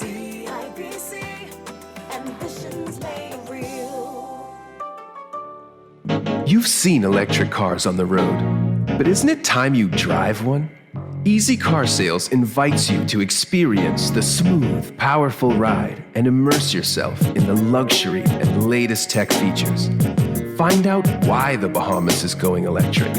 Visit easy242.com and book your test drive now. What are you waiting for? Save money, drive smarter. There's an EV waiting for you at Easy Car Sales. Attention all New Providence customers. Are you ready to spring into savings and make this Mother's Day unforgettable? From April 26th to May 9th, pay your water and sewage bill in full and get a chance to win big. That's right, simply pay your bill and you'll be automatically entered to win a stunning 55-inch smart TV. Don't miss out on this incredible opportunity to treat yourself or that special mom in your life. Visit any of our water and sewage offices to learn more. Spring into savings and make this Mother's Day one to remember. Water and sewage committed to growth, committed to quality. Hurry, offer ends soon. Terms and conditions apply. RBC is a bet for all of you. Life is full of twists, turns, and defining moments that create your own unique story. However your story unfolds, We're here to help guide you through it. From every big decision to every new adventure. RBC. Visit rbc.com/Caribbean/all of you. Here's the show-winning art store moment from Shelley and Dee Dee. We're the only full art store in the Bahamas. If we don't have it, we make a list, and trust me, our boss can get that. If you need that, he can get that. You can find sketchbooks, acrylics, the canvases in all sizes, stencils. We have the Angelus that they use on shoes and letters. We're the only persons in Nassau that carries the Montana spray. We have the Krylon sprays, watercolor and paints, the oil, chalk paints, the alcohol paint, metallic paints, the little Floetrol, and we have cleaning products for the artists, thinning products for the artists, and Crayola colors, and glitters, pencils, the Posca markers, and pastels, oil, and the acrylic pastels, dyes. Oh yeah, we also have airbrush paint. I don't forget that part of the movie. Gift sets, hobby craft, Oil, shrimp, clays. stew, shrimp gumbo. But art supplies. We have a lot of them. Sherwin-Williams Art Store. Find colour in every day. At Wendy's, we are different. We don't just use beef. It's fresh, never frozen. Our burgers are square because we never cut corners. Served hot off the grill with fresh lettuce, tomatoes, onions, and American cheese. We believe in fast food done right. Always serving fresh, never frozen beef. Order a hot, juicy Dave single, double, or triple. Made with fresh, never frozen beef. Now only at Wendy's. Different inside and out.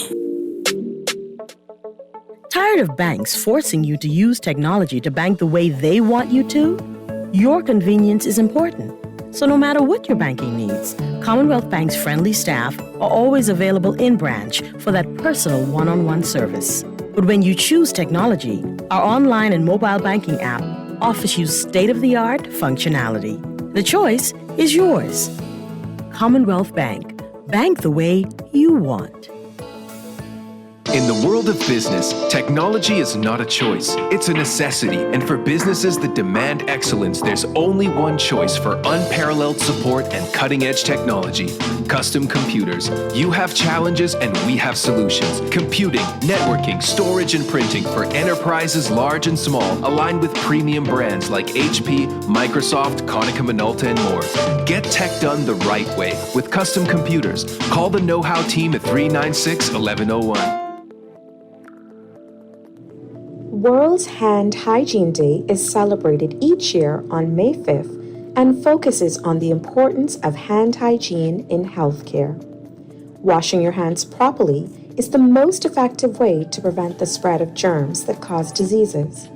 Healthcare workers, be sure to have hand hygiene supplies available at every point of care and clean your hands before and after care. Wash your hands with soap and water for at least 20 to 30 seconds. Hand hygiene is not just for healthcare workers, it's for everyone. Make having clean hands your habit. Save lives. Clean your hands. This message brought to you by the Infection Prevention and Control Unit of the Ministry of Health and Wellness. Are you seeking exceptional health care beyond the traditional hospital setting? Introducing Doctors Hospital Clinics, your trusted destination for comprehensive care. Our full-service locations provide affordable services through our Loyalty Advantage membership program and NHI. Experience seamless care with our integrated health system, where your medical history travels with you, ensuring continuity of care. Book an appointment today at clinics.doctorshosp.com. We make primary care easy. In 2023, over 9 million visitors came to the Bahamas. This year, we plan on shattering that record. That's why tourism is everyone's business. Paradise is not only found in Nassau, but throughout our 16-island destination. No matter who you are or what you do, we all have a part to play in our tourism industry. This is our country. These are our islands. This is our home. That's why tourism is everyone's business.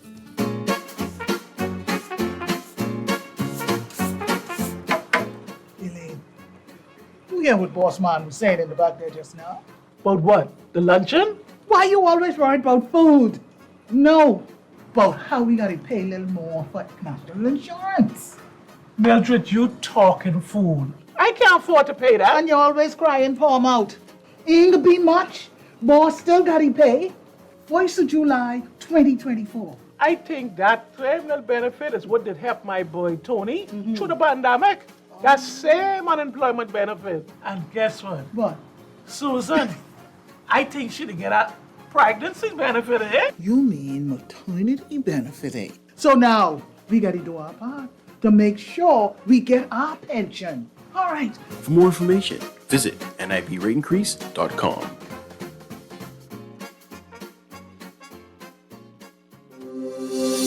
Are you a business owner or HR professional? RF's team of pension specialists are here to empower your employees with market-leading retirement solutions and to make implementing group pensions easy and cost-effective. With RF, starting or switching your company pension plan is a breeze, and there are no setup fees. If you're looking for strong investment performance and low fees, visit rfgroup.com/empower and empower your team to retire comfortably with RF Group pensions today. That's rfgroup.com/empower. This is Guardian Radio 96.9 FM. Fresh news, smart talk, all day.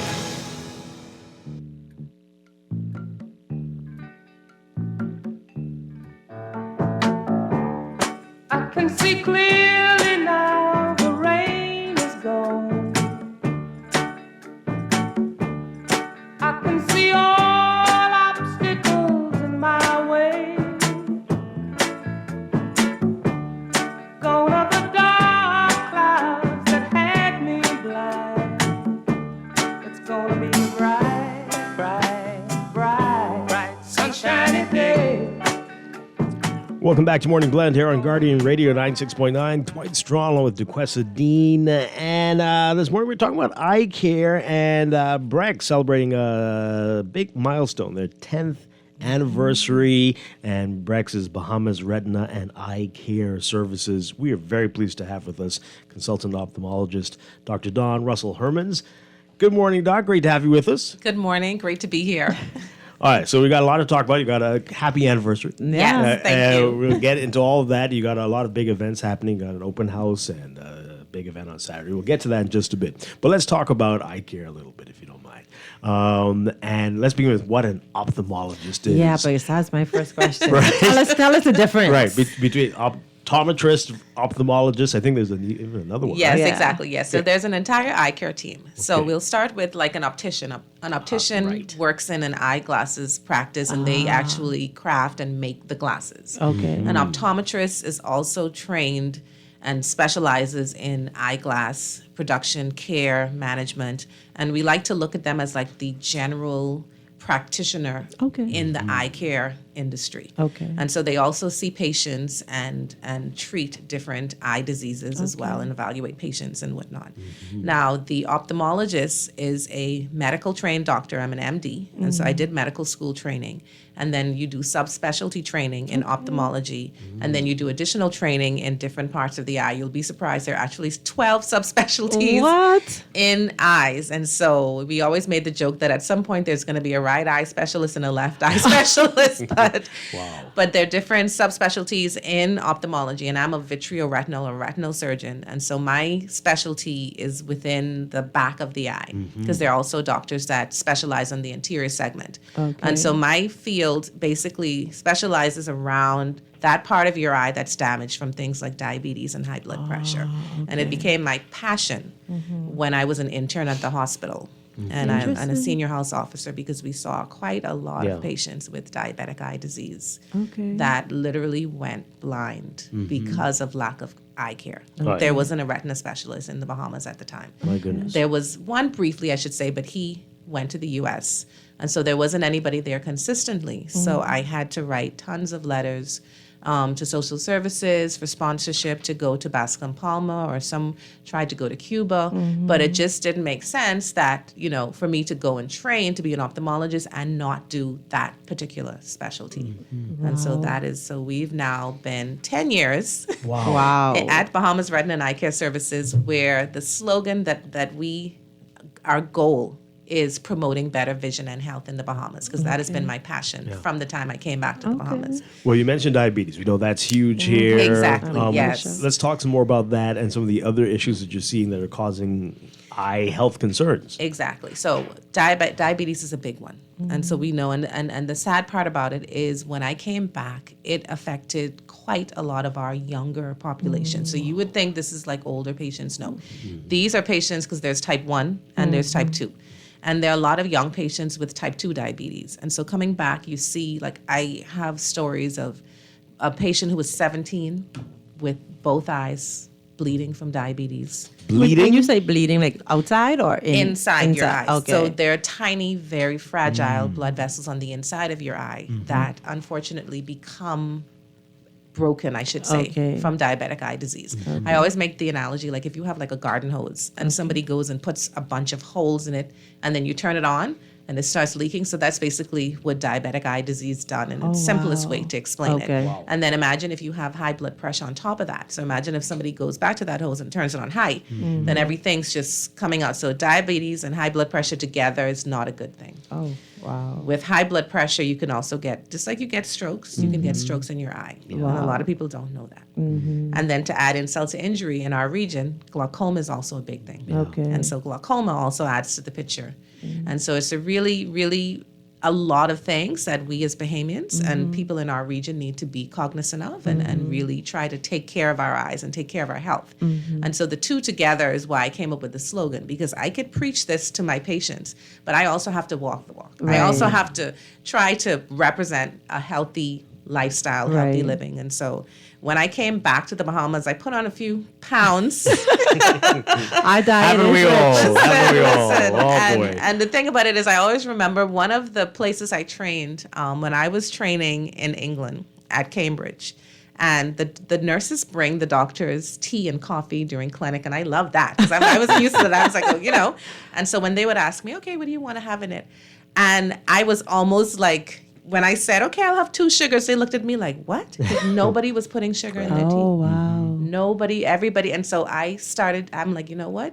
I'm going to stop putting this in. Because I'm the only one in there really high risk. And I'm the one putting sugar in, and everybody else, you know, petite, and they don't have these risk factors that we do as Black people. And they're drinking their tea without sugar. So I said, you know what? Let me try to be a little bit more, you know, health conscious, exactly. And so all of that I brought back home to try to encourage my patients. And so whenever I'm dealing with a patient that's diabetic or has high blood pressure, I always want to coach them as well to really, really work with your primary medical doctor, work with whatever team you have to ensure that everything else is being controlled. I could do my job and I could do the best job ever, but what I do for a patient with diabetic eye disease or high blood pressure disease is only so much. If your blood pressure and blood sugar is still out of control, if you're still eating bad and you're still overweight, like I can only do so much. And unfortunately, Bahamians have not quite grasped that. Not all, some. And so, you know, you have bad eye disease and you're coming in, your blood sugar's 300, 400 when it should be like, you know, lower hundreds. And they're like, oh, well, why do I still need to have these injections? Why is my surgery not working? You know, and, and this town is small. So she don't know what she's doing. You know, this ain't work. And you're like coaching them, listen, if your blood sugar is 400 and your eye is bleeding because your blood sugar is 400, I could give you an injection. I could take you into surgery and clean that blood out. But if your blood sugar is still 400, it's going to happen. It's going to continue to happen. Wow.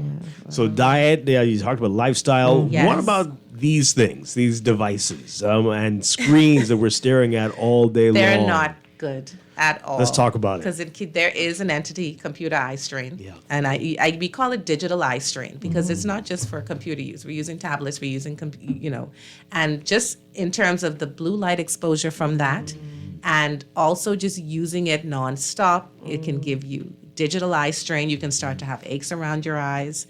It can also give you, just in terms of the ability, you start to notice the effects of dry eyes, and in terms of fatigue as well. And it's also not good for the brain.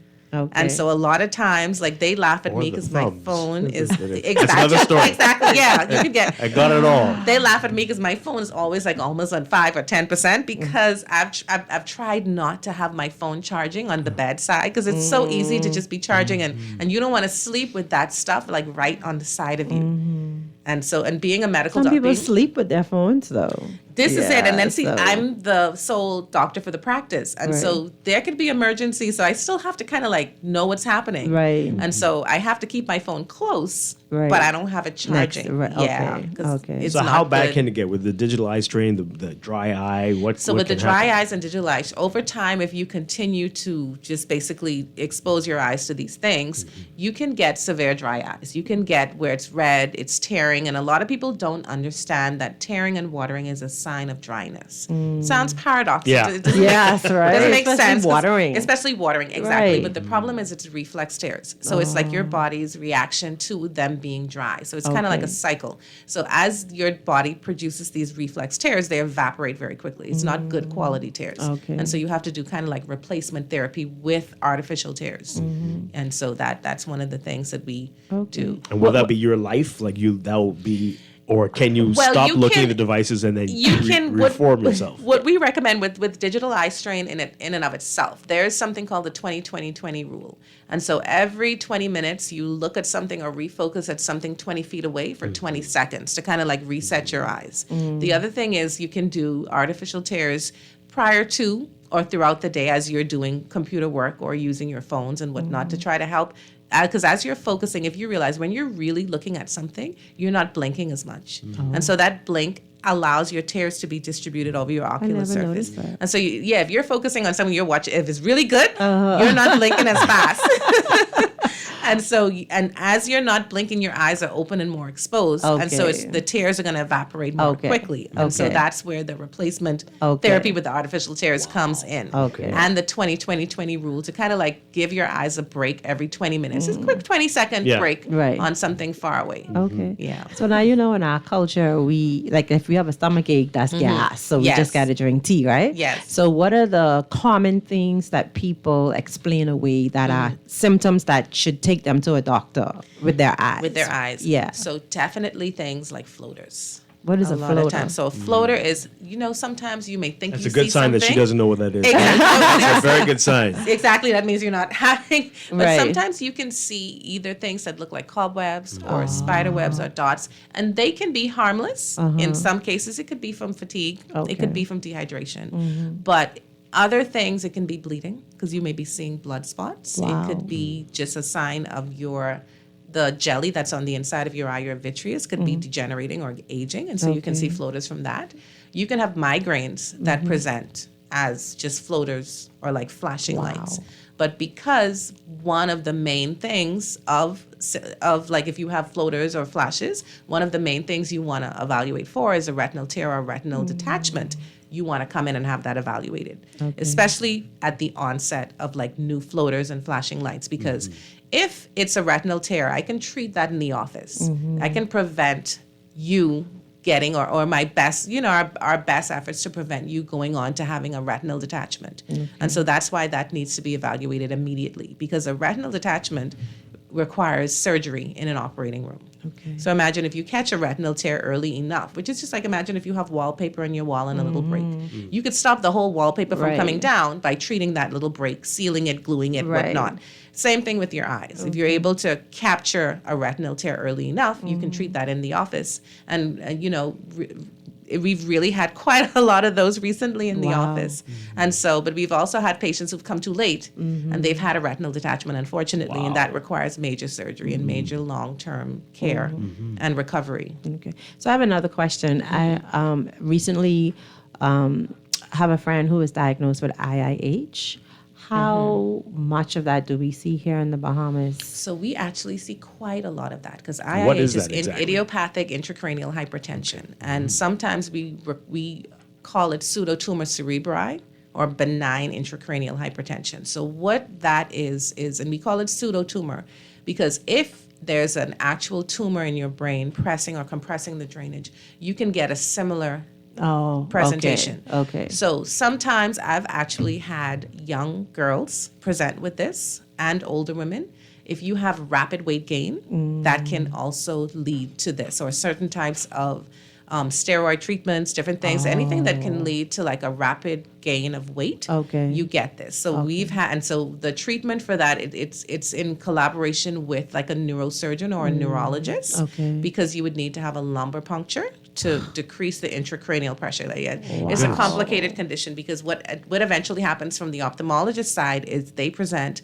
with blurred vision, double vision sometimes. I've had a young girl who presented with cross eyes and nobody knew what was happening. And when you examine the patient, the optic nerve is severely swollen. Wow. And so what happened in her case is she had a lumbar puncture that treated it immediately, like it really relieved most of the congestion, and then ongoing treatment with oral tablets that decrease the eye pressure and the intracranial pressure as well. And so then she eventually was recovered from it, and weight loss. So I had another student who went off to school, gained that, what do they call it, freshman 50 or what have you. A little bit, she gained a little bit more than that, and she had that condition. So we do see quite a lot of that here. Do you see athletic injuries, and can they cause vision issues? If it's trauma related athletic issues, Like if someone hit someone, direct trauma or anything related to whatever sport, like we see a lot of that. We do see that. Yes. Wow. All right, so let's take this call really quickly, and then we're going to get to your events coming up. Caller, good morning. You're on the air. We're talking with Dr. Dawn Russell Hermans. Are you there? No, okay. All right, so this question, how often should you see an ophthalmologist versus an optician or optometrist? So if you don't have any medical illnesses, no diabetes, no high blood pressure, or even if you have it but it's at an early stage and controlled, you would see an optometrist. If you have obviously glasses regularly, because they would deal with that. There are some ophthalmologists that do both, but for just in general, the optometrist would regularly monitor glasses and whatnot.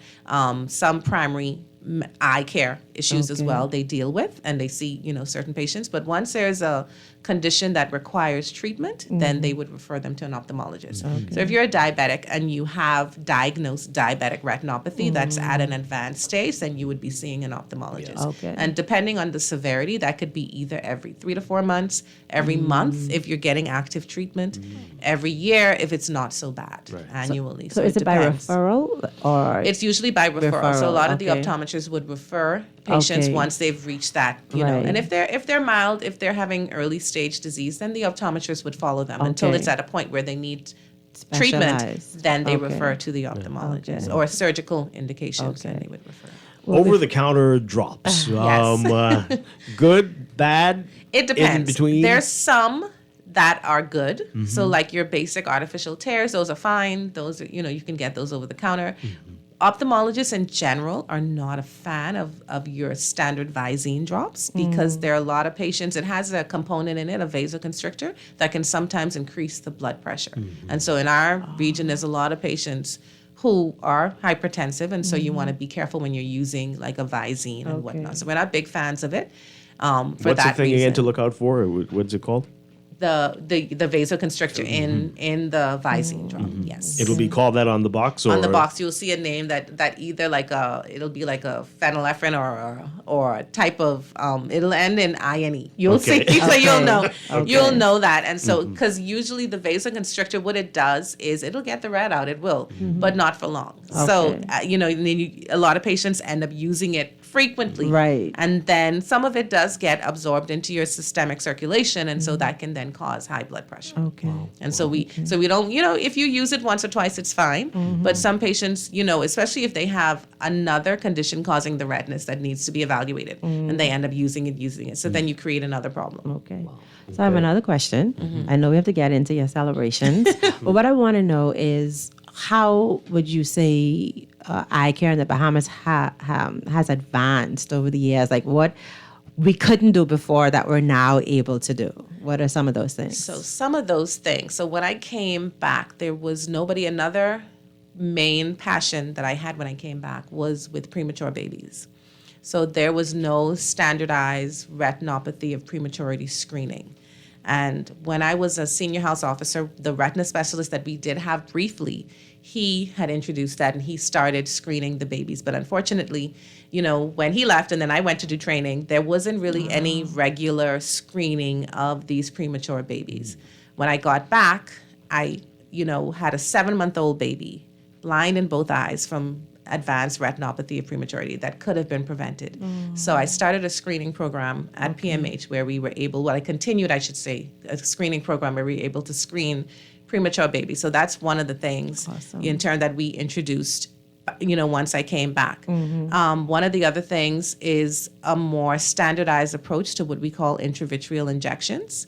And so again, when I returned home, there were doctors doing it, but not on what I would say like on a regular scale. When at the hospital, I had to get permission for us to have basically Avastin or bevacizumab, which is it's a medication that was used originally for colon cancer, metastatic cancer, but it also works on certain advanced eye diseases. And so when I trained, one of the major landmark things in ophthalmology were intravitreal injections. And so that's like the standard of care now for multiple things. And so whereas with retinopathy of prematurity, before you would have to use a very harsh laser for imagine a very tiny baby, you could now do intravitreal injections for those patients. And then as well, a lot of the other diabetic patients who would need laser that could sometimes be destructive, we were able to do injections for those patients. And so we introduced that. So we weren't able to do that as much on a grand scale, as well as some of the more advanced imaging studies and investigations for eyes. And so I'm kind of like a tech. I love the new gadgets and I love the new machines. So I'm always at conferences looking to see what's new and being able to introduce those to my practice. Okay. You've got some fancy equipment. All right. So let's talk about what's going to be happening with the open house. This is tomorrow. Yes. So tomorrow is our official open house or BRECS day. And so what we will be doing, we'll be previewing or allowing patients, participants or people to come in from the general public and preview some of our machines and some of our eye exams. And so one of the things we're doing is we can do like a visual screening test where it basically gives an evaluation of what you have. Do you need glasses? Do you have any sort of eye abnormalities? Another thing is we will be doing like a virtual visual field test. So the standard way to do a visual field is with a dome and a big machine, but this is like a virtual reality headset that you can now do the visual field with, which has been really great because we can now do visual fields at the bedside for inpatient consultations. We can take it with us for our clinics off island. And so that's one of the things that you can come in and you'll be able to experience, as well as Tonapan or eye pressure checks. And these are all screening modalities for glaucoma. One of the other things is we can do like very quick images of the inside of your eye or your retina photos with a little handheld device as well. And one of our new things that we're introducing is our BRECS spa experience for patients with tired or fatigued eyes, or if you have any sort of other conditions like blepharitis, any itching, or if your eyes just generally feel tired. So there are different things that we can do. Another similar type of virtual reality headset device that's going to do like massage therapy, like a steam treatment for your eyes. And so this is like a new something that we're introducing because I'm a retina specialist, but I do see a lot of general ophthalmology patients. What time we going? And so that's one of the things that, I treat a lot of dry eyes and I'm like, you know what, let me go into this field as well. Because there are a lot of patients that are frustrated with, just having itchy, watery, uncomfortable eyes. And so that's one of the things that you can come in and experience. How long does that take? So it depends. Our preview is going to be about 3 minutes. Okay. My office. Okay. 3 minutes, or, it may be into 5. But as a part of our, when if you book it for going on, because that's one of our introductory things now, will be a 15-minute session. Okay. Yeah, Jenny. So is all of that what you're offering tomorrow free, or It's is all there free. a cost? It's all free tomorrow, yes. So you could come in and think that your eyes are healthy and have a good diagnosis. Yes. Okay, that's good to know, because some people, especially the vision yeah, screener, because that kind of like it helps me, because it kind of like gives me, especially for kids when they come in, it gives me kind of like an idea or blueprint of, okay, what do I need to do with this child? Is there like a strabismus or cross-eyed situation? Are they myopic? Do I need to send them to an optometrist? Like, these are good things that we're able to use to evaluate pediatric patients, because a pediatric patient is not going to be able to sit at some of the bigger machines. Okay. So these are gadgets that allow me to evaluate our pediatric population even better. So kids are welcome to come as well. Oh, so how many people can you accommodate? Because this is and can you get all of the free things? Office manager. Or do you have When you come in, you're going to sign up for each one. So it all depends on when you come in. First come, first serve. Okay. So, if you sign up for all of them, you get wait. there in enough time. Yeah, exactly. Right. So, and that's why the iSpa experience is 3 minutes. Okay, so to help. Okay. Yes, okay. exactly. Great. So Awesome. you should you try to do all, or should you? You could just focus on something. Focus if you feel you want to focus on any one thing. Yes, you can do that. But if you have time to try to get all of the different testing done, then sign up. And what time is it, and where is it going to be? Let people know where BRECS is. It's at our Sandyport office, which is just opposite the Sandyport gas station. And it'll start at 9, from 9 to 3 p.m. Okay. Do you need to register or anything, or once you come in, you'll sign. There'll be a registration, and you'll sign up for when the you get different. there. Just show up. There. Yes. Okay. And is a mask required? Because I know medical facilities still require masks. Yes. So to be in the experience. Yes. Okay. And we have face masks that we can give. That we okay. can give. Yes. Okay. You're sounds be like overwhelmed. Yeah. It's first come, first serve. We'll accommodate once you and get say the there hours time. again. 9 a.m. to 3 p.m. Okay, 9 to 3. Okay. Yes. And then this isn't all. You've got something big happening on Saturday as well. Yes, we do. We have our Step Fun Walk Challenge. And so our BRECS 1 million step challenge. It's something that we've done now for 7 years, and it's a part of the Promoting Better Vision and Health. And so I started this 7 years ago because I figured, let me get my staff and my patients involved in something as a group so that we would, work together to better our health. Right. So it's 10,000 steps a day for 100 days. So this, our 7th year, and a part of our anniversary celebrations, we decided to do a fun one walk. And so that'll be on Saturday, where we start at our office in Sandyport. We're going to walk to Goodman's Bay and then come back to Sandyport. And so and you can bring your families. It's very chill. It's not like that you have to really run. Some can run, some can walk, Some 7 years already? 7 years. Can you imagine? Yes. Wow. 7 years. So what if people want to join that? What if people want to participate so in they that can 100? they can email us at BRECS@bahamasretina.com or phone our office to register ahead of time for that. For both events. The walk. For the walk is $25 for registration, yes. Okay. What does that give you? A T-shirt? A T-shirt and some goodies. T-shirt and some Sorry. goodies. Okay, Yes. awesome. All right. Someone's asking if you do if you specialize or you do senior geriatric eye care. Yes, what do you do? we Everything. do. Yeah. Pediatric exactly, because most of the cataract and glaucoma population are older. Okay. And the diabetes spans the whole age bracket. Will you be doing any of the open house stuff on Saturday too? When people are out for the walk, right? I was just asking for the people who can't make it tomorrow. Maybe they'll be there on Saturday. Office manager, you could kind of like think about, what the that's office nervous is. laughter there. Yeah, that's like the pressure. That's some pressure. As I'm looking at my office manager, shake her head. No. Oh wow.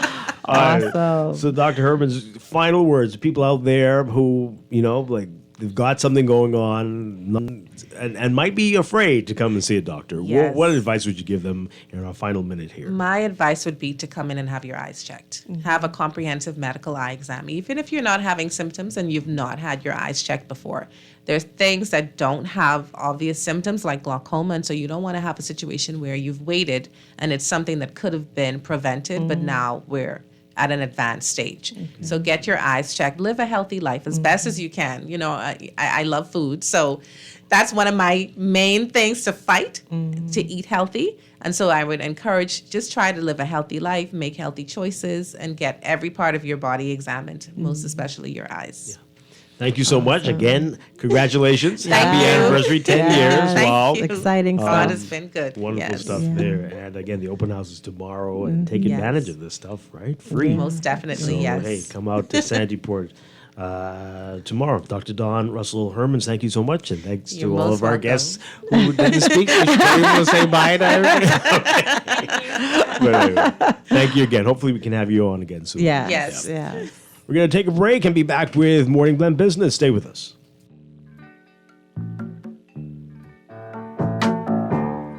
I can see clearly now the rain is gone.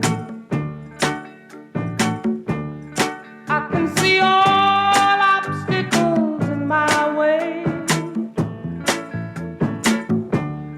Gone are the dark clouds that had me blind. It's gonna be a bright, bright, bright, bright, sunshiny day.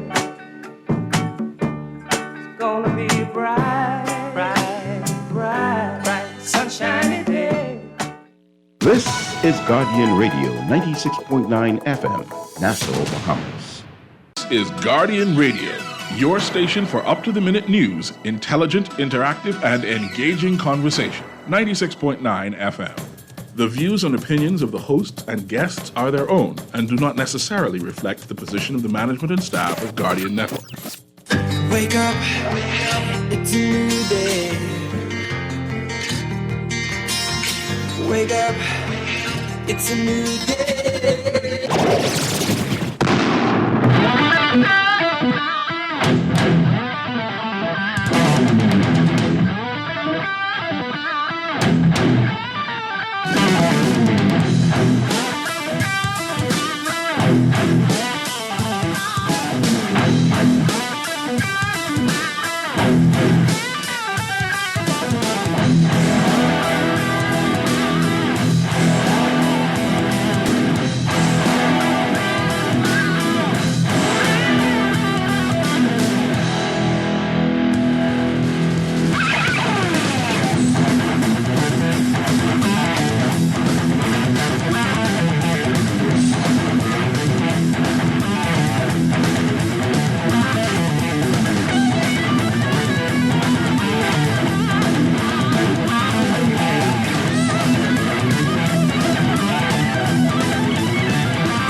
Good morning and welcome to Morning Blend Business on this Tuesday, May 7th, 2000. Welcome back to our Morning Blend listeners. Once again, I'm Dwight Strachan along with Duquesa Dean.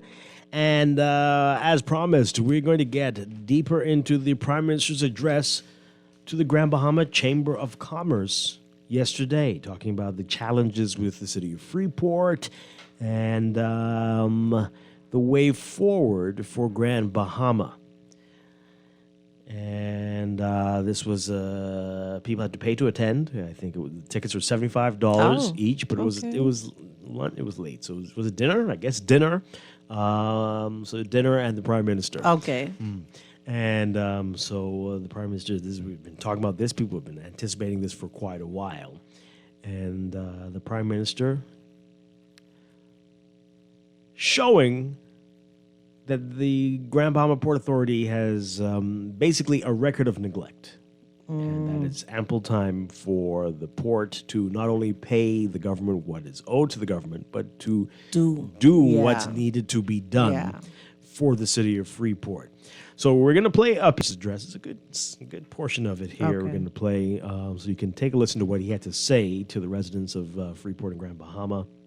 And where we're going to pick it up is for just after Prime Minister Davis mentioned Prime Minister Pindling's address more than 55 years ago, to the city of Freeport, what has been called now, what has even then, the bend or break speech.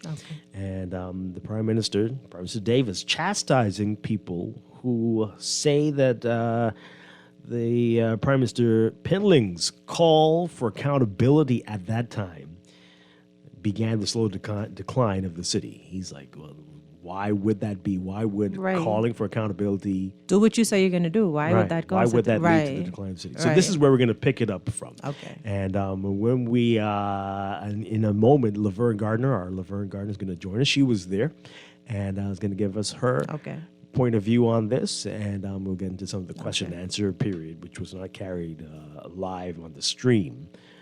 So all of that is coming. But take a listen to Say Yesterday.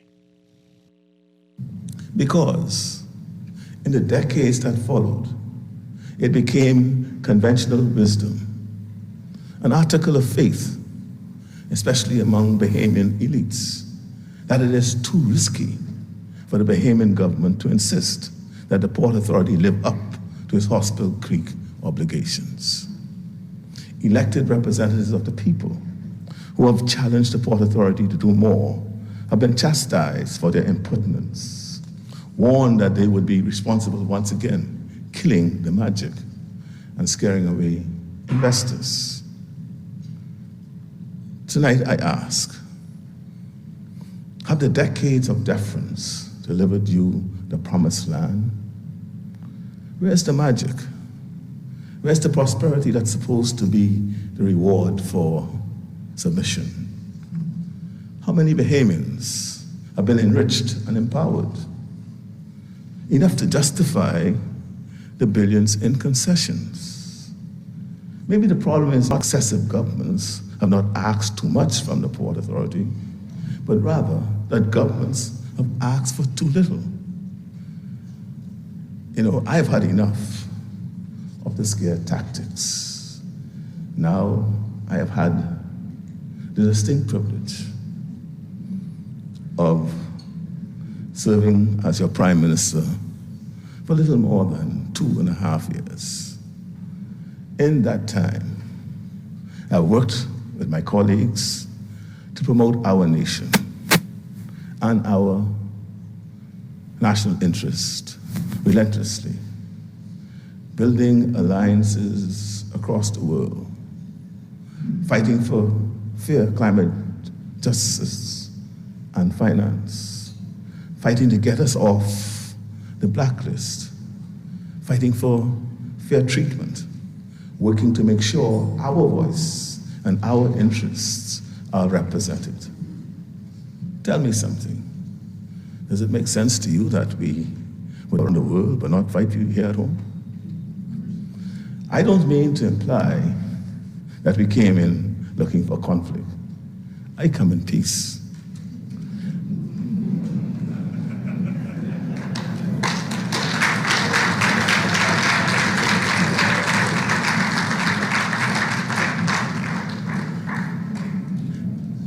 Everyone and anyone who knows me knows I start with consultation and cooperation, not confrontation. But I'll say by July of 2022, I decided to meet with the main shareholders of the Port Authority myself. I let them know that we didn't intend to let the stagnation and the deterioration of Grand Bahama continue, and that we were prepared to enforce the reimbursement clause of the Hospital Creek Agreement. In fact, the way I put it was that the Bahamian people and I, as Minister of Finance, could no longer afford to subsidize the Port Authority. Thereafter, a month later, in August, we followed up with a letter advising that we plan to send the first invoice for reimbursement in October 2022, which we did on the third day of that month. Now, pardon me for walking through details here. I just want to establish that the Port Authority had more than ample notice, and yet they still felt no compulsion to persuade us They're intended to be true partners for progress. Let's look at the facts. Look at the breaches in the seawalls along the Grand Lucayan waterways. Look at the unusable public ramps fishermen need to lower their boats into the water. Look at the erosion of the public beaches. Look at the area some call the ghetto, just yards away from the Pink Building. Look at the bridge leading to East Grand Bahama, still not fully repaired. Downtown Freeport was dead for 20 years, with empty lots and shuttered and derelict buildings. It is our administration that's going to bring downtown back. We are addressing the dysfunction and all the legacy issues that has been neglected. And you know, some things are really a big deal to me. They sold West Sunrise Highway between the International Bazaar and Princess Properties. They sold a highway to a private developer, leading to the bazaar's destruction, I think. During Dorian, they opened a nonprofit to distribute donations sent by others. All the decades of concessions, and that is what they contributed when we were at our lowest moment. Let's talk about some home repairs for a moment. Do you know that there have been multiple cases tried to help at home repairs, but we have been blocked to help, insisting that the workers cannot do so because they're behind on licensing fees or service charges, and these are small home repairs. How can people who behave like this be good partners? Now, this is not to say that the entity Port Authority can't be good partners. We want them to be good partners. But I just need to highlight what is facts. There's just too much evidence that they care more about their infighting and shareholder lawsuits than our people. This is what happens when cities are treated like family heirlooms passed down without a thought as to whether those inheriting are willing to serve the interests of our communities over their profits. They have divested themselves of key assets, sold for profits, the very assets that would allow them to develop the economy of Freeport, as they are required to do by law. The road building company has been sold, the harbor company has been sold, the utility company, the power company, even the sanitation company. They were happy to offload the airport to my predecessor, who somehow consented for the Bahamian taxpayer to take on the liability of rebuilding the airport, whilst the insurance money for the damage caused by Dorian went somewhere. When the Port Authority owned all of these assets, they had a credible argument to make to investors. But what do they have now? Now they appear primarily to be in a license fee collecting business. That's fine. I don't know what they did with all the money they made from selling off all those companies, but I know what they didn't do. They didn't invest in the climate-resilient infrastructure Grand Bahama needs in this new climate era of intensifying hurricanes. Speaking of selling off these critical subsidiaries,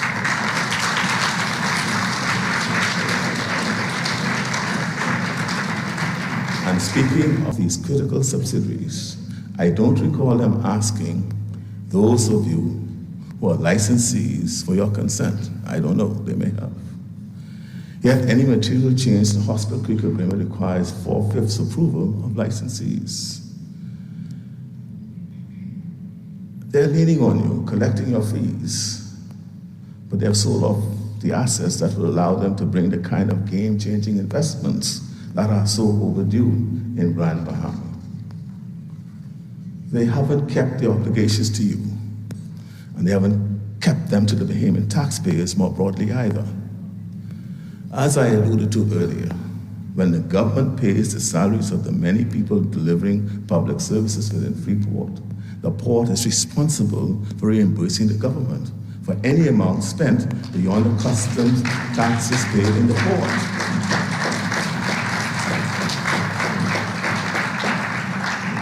In my meetings with them, I was clear.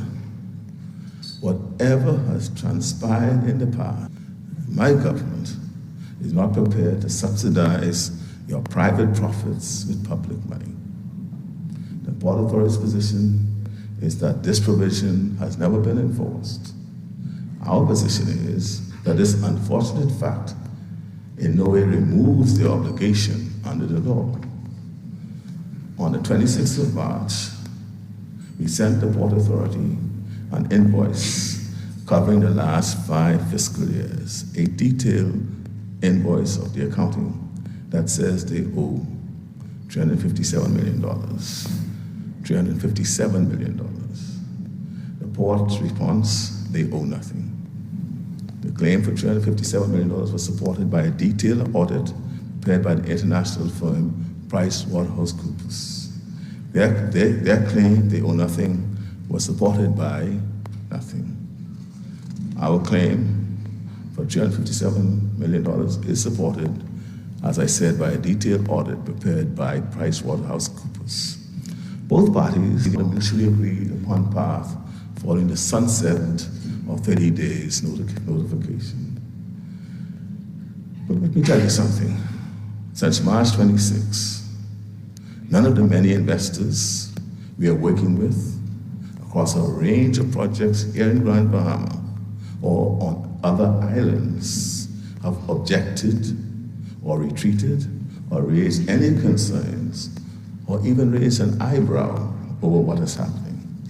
That's because good investment partners don't fear governments who seek to enforce contract terms. So let's leave fear in the past. Let's go forward with confidence. Let's liberate Grand Bahama from the purgatory of unrealized potential. Unrealized potential. You've waited too long for vision and growth and innovation. From the Carnival Port to the shipyard expansion to a new MSC port, big things. Construction of the Freeport Health Campus, new hospital is underway. The airport is too. Yes, the Port Authority is the licensing entity, but we are doing the work, and none of the parties or public relations they're running now can erase a record of what I call neglect. We gave the Grand Bahama Port Authority extraordinary concessions. In return, we should get extraordinary growth. Instead, Grand Bahama's economy has lagged behind other islands, and this has been the case for over the last 15 years or more. The Port Authority collects your license fees, but I dare say they long ago stopped earning them. I cannot explain why the current shareholders are not more productive partners for Grand Bahama. It was not always thus. I know, and I remember, and many of you remember, Sir Jack Hayward and Edward St. George with great respect and affection. Public-private partnerships can yield great benefits, benefits that otherwise would not be possible when the partners are the right ones, when the arrangement suits the times, and when the government is not afraid to stand on the side of their people. Like Sir Lyndon, I'm both a patriot and a pragmatist. The Bahamas has been battered by 4 Category 4 and 5 storms in under a decade. No one knows that better than you do. Those storms cost us billions, and the debt we had to incur to rebuild and recover is expensive, with interest rates that reflect our growing climate risk. We are paying for the hurricanes of the past and the hurricanes of the future. Just ask the insurance people. Anyway, check your premiums. They factor in the risk of future hurricanes in that. That's why I continue to say we are paying for the hurricanes of the past and the hurricanes of the future. We lost a lot of ground with the pandemic. The global inflation crisis hit our import-dependent islands hard. The vulnerability to external shocks means that the government does not always have the resources to match our ambitions for our country. That's why we work hard to promote the Bahamas and to find world-class partners for the next stages of our development. Imagine what Grand Baham could be if the licensees and the government has or have the right partners. You know what we have now that the licensees of the 60s and 70s did not? We have several generations of educated Bahamians who are now contributing their talents and expertise to enterprise and endeavors abroad. But who were here if they believed in the opportunities, if they believed they could build a safe and secure future here? I remember when Grand Bahama Freeport was called the Magic City. It wasn't just the investment that made it thrive. It was the energy and the ambition of young Bahamians who believed they could create something spectacular. That spirit hasn't vanished. It's just been stifled. It's time to unleash it once more. Every era brings new challenges and new possibilities. And when old arrangements do not serve, it is not just our right, but our obligation to ask, how can the people be better served? How can we close the gap between potential and reality? That brings me to all of you in this room. You are critical. You are critical to the way forward. We will never take steps that water down any of the rights or privileges or benefits that you now enjoy. I repeat that. We will never take steps that will water down any of the rights, privileges, or benefits that you now enjoy.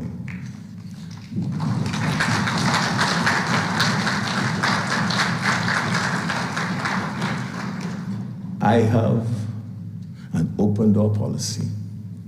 I have an open mind about what comes next. The only thing I'm not open to is the status quo.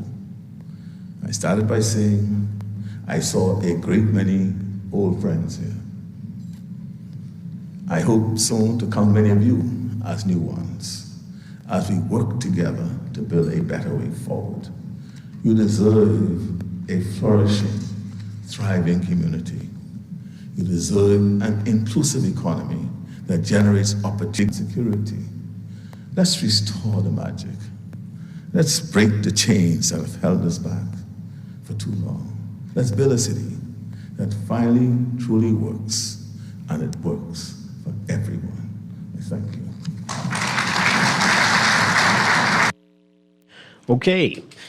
Prime Minister Philip Davis speaking to the Grand Bahama Chamber of Commerce yesterday about Grand Bahama and the challenges the city of Freeport is undergoing.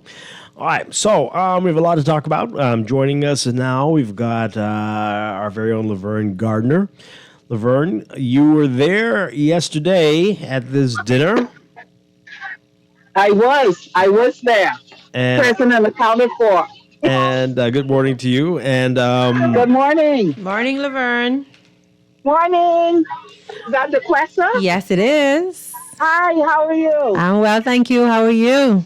I'm good. Now, Laverne, I think you're going to get a little angry. I got an audience there, but you're going to get a little angry with us. So I know, and you had some strong words. We're going to get your view in a bit, but I got to tell you, this is I'm kind of impressed with Prime Minister Davis and this speech. I actually think this is one of the best speeches I've ever heard him give. It was a solid presentation. And his tone, yeah. Quest and I were off air saying he's so calm, but he's saying some throwing some real darts at the Grand Bahama Port Authority, and it's just it's soft but rough. Right. I don't know how that's possible, but it's very, very, very. Very interesting things he's saying there, but I'm sure a lot of people in the audience were probably not not enthused with what they were hearing from the Prime Minister. Give us the reaction from you and from some of the folks there in Freeport to this. It was that people weren't enthused. I think that the expectation, because it was an excellent speech, it was an excellent press conference. But I think the thought was that it would be more of a forum where people, the business community, would have been able to kind of express themselves, interact in a respectful way with the prime minister. And so it was an expensive press conference. And so I think in there lies the disappointment because they were looking to be able to communicate a bit more. I mean, and yes, what he said, he made some excellent points. And, he was very firm with what he said. But you really walked away knowing pretty much the same thing that you already knew walking in, which was that the Grand Bahama Port Authority owes the government money, and the government is intention is to collect the funds that they are owed, and that they are disappointed in the performance of GBPA, as is people in the business. So and so that I think there is where the disappointment comes in. All right, so I get the press conference wasn't a good one, right? But if you came, you've heard it all before. It you was knew advertised, this. Right? These are things that we already knew, and it was a business dinner advertisement. So hey, you were saying, that the people who've been asking for the prime minister in particular to come and meet with the business community. So you came there with the expectation that this would be a meeting as opposed to a press conference. Okay. All right, so I have and a feeling. That is what it was, a press conference. Okay. Right. Now, let me also say that the prime minister did answer 5 questions. There were questions that were submitted to the chamber. There were about 12 of them, and he answered 5 of the 12. Oh.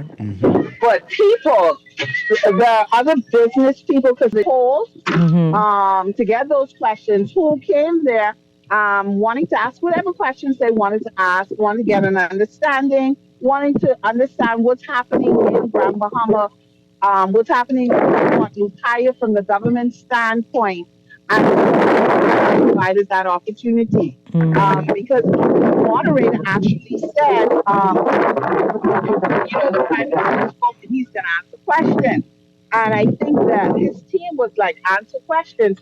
And when she was saying this on the mic, she said, yes, check the email. We sent a list of questions. Yeah, we heard that part. And we sent those Friday, right? And so then at that point is when they gathered, because we took a break. That wasn't televised. I think it only stopped after the press conference. I'm intentionally calling it that because that's what it was like. But the press conference was through. We ate dinner, and then the prime minister came and he answered those 5 questions. So during that period, I think him and his team, they worked on the responses for those 5 questions from the 12. Okay, I want to hear from you. If you can, let us know what those questions were. Before you do that, I suspect this wasn't so much for the people who attended, but the other people who might have been watching from outside of the Freeport or Grand Bahama area. I think it was for 2 things, right? I'll say this to you. My belief is that it was for 2 reasons. It was for, yes, the wider Bahamas community. It was also to be able to say to the Grand Bahama Port Authority, because there were several of their representatives at the executive level there in the room, to say to them publicly in front of us what I guess maybe the discussions have been privately. Okay. So I think that that was done, right? And so, like I said, the press conference was televised. I'm understanding, and I'm not going to say who, that was not the intention originally when the dinner was planned. That the intention was not for it to be a thing, but then they received notification that this is how it was going to happen. And what are you going to say? Okay. Yeah. You're going to acquiesce, right? All right. So, what were those 5 questions? tell us about those questions and Okay. give us the cliff notes So, on the give answers. me one moment. Because I kind of summarized the questions. Okay. So give me one moment. Let me just pull that up right quick for you. While you pulling it up, Laverne, sorry. What would you say the business community came wanting to find out? What were some of the questions? What were some of the things that they wanted to talk to the Prime Minister about versus hearing about the GBPA? I think that yes, they did want to hear about this dispute, but they also wanted to know would this dispute impact them. What are we looking for? Not just because there weren't people just from there weren't just business people in the Freeport Lucaya area. There were people who was in the eastern and western part of the island who were in attendance. So to just get an overall sense of what's happening with Grand Bahama. How is Grand Bahama? What does it look like in terms of governance? What are the plans for Grand Bahama coming forward? The Prime Minister did allude to having investors. Not still clear on that. We've been hearing for several years about these different projects that are in the pipeline. I don't know if there is like a situation where there's a block in the pipeline. We need to call a plumber because they've been in the pipeline for a while. But Okay. I think that people just really, just really wanted a sense of what are we looking at for Grand Bahama. Now, I don't want us to run out of time, so tell us those questions if you have them. Okay, sure. So, sorry about this. I know we're pressed for time here. While you do that, let me read this text. How about this? I read this text here. This person says here, shame on you, Dwight. And Duquesa, it was a It was a speech I don't think we mean to say this part here, that he likely did not write, but darts can be thrown at the Prime Minister as well, because look at what is wrong with the country. I give Laverne Gardner props for not falling for a simple speech. Dwight, you're too old to be swung by a speech from a politician. Come on, Dwight. Well, I don't. I mean, yes, there's plenty of times where I'm thinking, well, this is the pot calling the kettle black. Right, when we he did talks say about that. We did say that. Freeport. Yeah. I don't know. Both are in the race. Right. Downtown Nassau, downtown Freeport in a race to see who could be the lousiest downtown city in the Western Hemisphere. Yeah. But I think the point was that the delivery of the written speech, his tone, his mannerism was different, and not that you're Google-eyed over it. It's just a different. But I also agree with some parts. I've said it many times before. A city run by a family is extremely bizarre, and it might have started off in a certain way, but it cannot continue, and it will not ever thrive in this manner. It needs to be a real local government set up. Not run by the central government, but run in that room there, and others who weren't in the room but live on that island. Right? That's what all of our cities and towns in the Bahamas need, including Nassau desperately. Right? And that's why all the downtowns here look the way they do, because central government and others who may be of God knows what interest they have are the ones making the decisions, as opposed to elected people who can be held accountable by the electorate. And until we get that, we're going to have the same mess going forward. But Laverne, let's hear from you really quickly before we get to these callers. What were those questions? So one of the questions was, what does the government plan to do if they boot out the Grand Bahama Port Authority and get control of the Freeport Lucaya area? So the Prime Minister's response, and I'm paraphrasing, was the government's intention is not to control Freeport Lucaya. The government just wants to collect the money that it is owed. Whether there was a collective groan at the time of that, because that just sounds. Listen to me. Okay. I don't know if there were collective groans, but there was certainly orchestrated applause. But anyway, I digress. Then one of the other questions, the public fighting between the Grand Bahama Port Authority and the government impacted or affected investor confidence. And he says, no, that of course investors understand that the government is just making sure that the company upholds what they contractually agreed to. And then someone pointed out that again, if the government wants to take over the Port Authority, can Grand Bahamians expect that the Freeport Lucaya would experience the same economic growth that other islands and the eastern and western part of Grand Bahama has experienced? And Wait, what type of question is that? What? Right. What? Right. So What? What? So that means yeah. up and down? Kind of, sort of, right? Hardly any, but a little bit. What does that mean? Better than nothing. Oh, that was the question. So the prime minister said, That's very you look weird. around the Bahamas, that the islands are experiencing growth, and there's growth going in different islands, and the economy is good on different islands. So he didn't really understand that question. But Well, he especially did if you're not. throwing East and West Grand Bahama. Yeah, but Because he that did can- not really focus that on East confuses Grand Bahama. the whole issue. Right. Okay. Because what growth are we experiencing in the east and western part of Grand Bahama Island? And so I always like to make it clear that the Grand Bahama Port Authority, in terms of regulations and all of that, they have responsibility for Freeport Lucaya. They do not have complete responsibility for the island of Grand Bahama. And see, this for I think Grand Bahamians is an issue because they're looking to the eastern and western part of the island and saying, yes, Freeport Lucaya isn't doing well, but eastern and western part of Grand Bahama isn't like exactly like they're booming either. You know what I'm saying? So they're concerned about that. So those were some of the questions, and then they also asked about what the Grand Bahama Port Authority, in one of their press releases, indicated that they had sent in almost in taxes or whatever to the government, and they were saying, okay, so what has been done with that money for Grand Bahama? And the prime minister said, y'all sent in 200 million.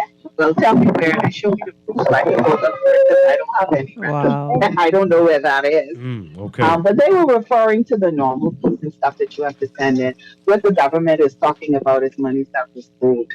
So basically, all the questions answered were about the Grand Bahama Port Authority and its agreement. Correct. So we don't know what the other questions, because like I said, there were more questions that were sent in, but those were the ones that the government, that the prime minister agreed to answering.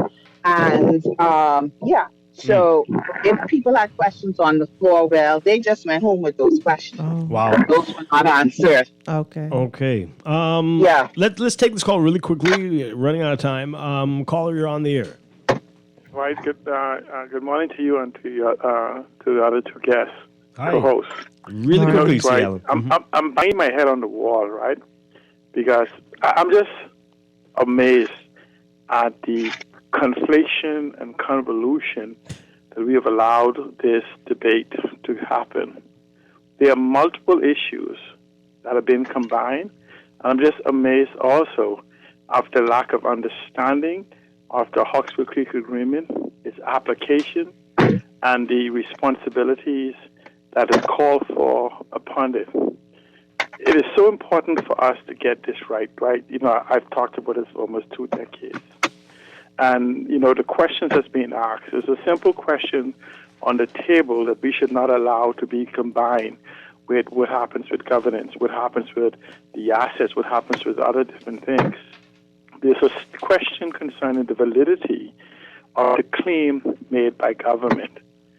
Plain and simple, that ends it.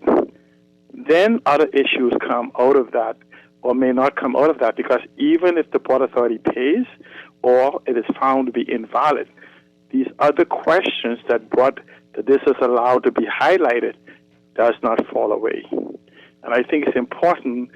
I know you're running out of time, so let me say this. The question that the Port Authority needs to answer, where's the economic strategy to bring Grand Bahama to the point that they don't continuously owe the government? Because as it stands right now, looking at what they say they owe, if things remain the same, the Port Authority is running a bill of $5 million a month that will only begin to happen again. Yeah. Whereas government strategy for the development of the island of Grand Bahama, which these two things would be in sync with each other, and then happens for governance. What happened for governance since 2015, since the expiration of the delayed implementation that happened in 1993, retroactive to 1990, that's occurred. Okay, we got to go. There's just so much questions, Dwight. Yeah, and I think that question needs to be asked of both, don't you think? The government and no, the I'm saying to you, everybody. For sure. No, as I'm saying to you, so but when you go in these meetings and they keep combining all these other questions, these are emotional questions that has been, that came up. But we need to have legal and economic questions to be answered, which will then satisfy those emotional questions. Okay. And I know we're out of time, Dwight. So let me just say, and I think that was a part of the disappointment. That yes, we focused a lot of the meeting. Well, the press conference was on the $357 million that's owed, but we didn't get beyond that. There are people there. Okay, the Grand Bahama Port Authority owes the government this money, right? Okay, so does this mean that until this is paid, Grand Bahama languishes? Nothing happens because this is outstanding? Separate and apart from this money that is owed, what are the plans? What are the intentions? What are we looking towards? How are we looking to reshape Grand Bahama, revitalize Grand Bahama? Those things did not come out because the focus was, hey, you owe us this money and you need to pay us this money. And here are the things that you have not been doing. Okay, wonderful, great. They have not been doing these things. Also, one of the things that you said in response to the question is that you're not looking to necessarily move the Grand Bahama Port Authority. You are just looking for them to pay the money and you are willing to work with them, right? Yeah. But like I said, as a business owner, you're sitting there because every day you have bills coming in and you need to pay your bills. And you want to know, what are the plans? How are we going to be able to contribute and help with these plans? And the focus really was the money that was owed. And so I think that is where the level of disappointment. Now, if you came there to see the government or to hear the government lay into the Port Authority and tell them off in a polite way or be really firm with them, well, then you left there euphoric, right? Because he was very firm. He was very firm in saying, run me my money, right? He was very firm. I'm standing on business. Run me my money. So if that's what you came for, then you left there feeling great. But if you were a business owner in Grand Bahama and you were looking to hear plans to, kind of make you feel hopeful about the situation, you left there disappointed. Wow. Well, Laverne, thank you very much. Really appreciate your bird's eye view. Thank you. No problem. Hopefully we'll get a statement from the Grand Bahama about their response Thursday because they have to respond. Okay. Have a wonderful day. Thank you again. Thank you very much. Duquesa, thank you for being here. Thank you. I had a great day. Next week. Yeah. I'll be back tomorrow morning.